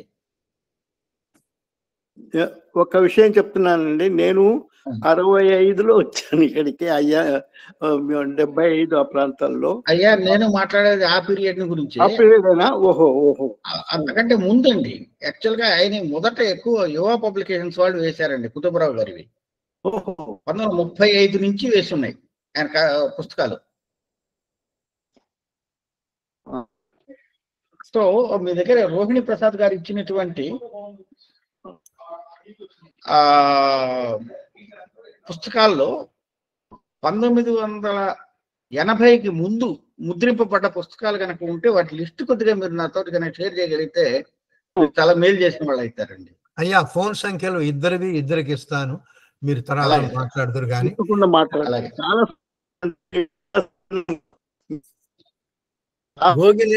గోగినేని పార్థివ గారు ఏమన్నా మాట్లాడతారా? ఈ కొత్త వారు దయచేసి మీ ఫోన్ సంఖ్యలు రాయండి, మళ్ళీ అడుగుతున్నాను. ప్రసాద్ హైదరాబాద్, ప్రతి కట్టు నుంచి మాట్లాడారు. ఇక ముగిద్దామా మరి? మన్నంజీ గారు కూడా మాట్లాడతారా? మాట్లాడారా? ఇక్కడే ఉన్నాను పక్కనే. ఓ అట్లేనా? సరే సరే, అట్లయితే కాకర్ల నాగేశ్వరయ్య గారు ఏమన్నా మాట్లాడతారా? నమస్కారం అండి కోదండరామయ్య గారు, నేను రిజిస్ట్రార్ని హైదరాబాద్ ప్రసాద్. ఓ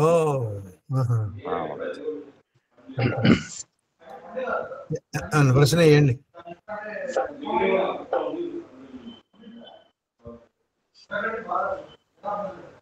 ఏమన్నా అడిగేది ఉంటే అడగండి. బ్యాక్గ్రౌండ్ లో ఎవరో మాట్లాడుతున్నారు, వాళ్ళని కొంచెం మాట్లాడొద్దని చెప్పండి. సరే, అయిపోయినట్టుంది. మన కార్యక్రమం ముగిద్దామండి. తప్పకుండా సార్. అప్పారావు గారు, పారిపల్లి అప్పారావు గారు, మా ఊరే, ఏమైనా మాట్లాడతారా? సదాశివరావు గారు చాలా పెద్ద సీనియర్ అకౌంట్స్ స్పెషలిస్ట్. సుందరం గారు ఏం మాట్లాడకపోతే ముగిద్దామండి. రామ్ ప్రసాద్ గారు ఇక ముగించండి మరి. అగాగు గోగినేని పార్థివ్ గారు నోరు తెరిచారు, చెప్పండి అయ్యా. నమస్కారం అండి, నేను ఈ రోజే జాయిన్ అయ్యాను ఈ గ్రూప్ లో. చాలా ధన్యవాదాలండి. మీరు చేస్తున్న సేవ చాలా అద్భుతం అండి, అపురూపం. నమస్కారం. చాలా సంతోషం అండి, అందరూ చాలా ఉత్సాహంగా పాల్గొన్నారు. ఆ మధ్యన ఉరిమిండి వారు ఇలాగే మా అందరికి చర్చలు పెట్టి ప్రశ్న జవాబు కార్యక్రమం కింద అందరిని ఉత్సాహపరిచి ఇట్లాగే మాట్లాడించారు. ఉరిమిండి వారు వింటూనే ఉన్నారుగా. అలాగే ఈ రోజు కూడా చాలా అందరికీ ఎందుకో తెలియదు కానీ అందరికీ ఇట్టే నచ్చే విషయం లాగా ఉంది. మీరు మాట్లాడింది ఏది మాట్లాడినా అంతా తెలిసినట్టుగానే ఉంది. ఎందుకంటే ఇక్కడ ఉండే వాళ్ళందరూ ఏదో వయసులో ఏదో పుస్తకం చదివారు, పైగా ప్రచురణకర్తలు అజు పబ్లికేషన్స్ వారు ఇలా అందరూ అన్ని రకాల వాళ్ళు ఉండడం వల్ల ఈనాటి కార్యక్రమం బాగా పండింది. ఆ విషయం ఏమిటంటే మీరు కథానిలయం ఆయన కూడా చెప్పారు కదా, చాలా సంతోషం అన్నారు. నాకు కూడా సంతోషం. కథానిలయం ప్రారంభోత్సవం నాడు మొదటి వార్షికోత్సవం 2, అప్పుడు నేను శ్రీకాకుళంలో ఉద్యోగంలో ఉండటం మూలంగా కారాగారితో స్వయంగా కలిసి పాల్గొన్నాను. దాన్ని ఇప్పుడు మీరు ముందుకు తీసుకెళ్లారు. వారు ఎవరో చెప్పారు, నాకు కూడా చాలా ఆనందంగా ఉంది. కథానిలయంతో దాని కథ ముగియకుండా, తెలుగు కథ ముగియకుండా మీరు దాన్ని ఇంకా కొనసాగిస్తున్నారు. చాలా సంతోషం. మీరు చెప్పిన అనేకమైన సులువులు అర్థమైనాయి. మా వద్ద ఉండే పుస్తకాలు ఏవైనా మీకు చేరవేయాలంటే ఏం చేయాలో తెలిసారు. కొండరెడ్డి వెంకటరెడ్డి గారు కన్నగిరిలో ఉన్నారు, అట్లా దగ్గరలో ఉండేవాళ్ళు త్వరగా తీసుకురావచ్చు. మా వంటి కొంచెం దూరంగా ఉండేవాళ్ళు హైదరాబాదు, ఇతర ప్రాంతాల్లో, బెంగళూరు ఇలాంటి ప్రాంతాల్లో ఉండేవాళ్ళు కూడా ఏదో ఒక రకంగా మీకు చేరవేయవచ్చు. మీకు సులువులు తెచ్చాయి. చాలా సంతోషం అండి. మీరు చేస్తున్న సేవ అసలు అంటే ఊరికే పొగడటం కాదు, మెచ్చుకోదగింది సరే, కొనియాడదగింది కూడాను. పైపెచ్చు మీరు స్వయంగా మీ ముగ్గురు సోదరులు కలిసికట్టుగా ఒక గట్టి పట్టుదలతో మీ తల్లిదండ్రుల ఆశయాన్ని ఒక మామూలు సాధారణ గ్రామీణ వాతావరణం నుంచి బయటకు వచ్చిన తర్వాత పెద్ద చదువులు నెత్తికెక్కించుకొని ఎక్కడికో పోయి అమెరికాకి వెళ్ళి కూర్చొని అలా చేయకుండా, ఇంకో రకంగాను పక్కకు కూర్చోకుండా మీరు ఉన్న దాంట్లో అందరికీ నిజమైన సామాజిక సేవ, చేస్తున్నారండి. దీనికి మా అందరి తరపున, తెలుగు కూటమి తరపున మీకు మా ధన్యవాదాలు. చక్కటి అంశం మాకు దొరికింది, దాని మీద మీరు చాలా చక్కగా స్పందించారు. ఒక రకంగా చెప్పాలంటే కార్యక్రమాన్ని మీరే నిర్వహించారు, అది చాలా బాగుంది. ఇంతటితో ఈనాటి కార్యక్రమం సమాప్తం. పాల్గొన్న అందరికీ, ప్రశ్నలకు జవాబులు అన్ని అందజేసిన వారికి, గతంలో మమ్మల్ని బాగా ప్రోత్సహించిన ఊరిమిండి వారికి అందరికీ ధన్యవాదాలు తెలుపుతూ సెలవు తీసుకుంటున్నామండి.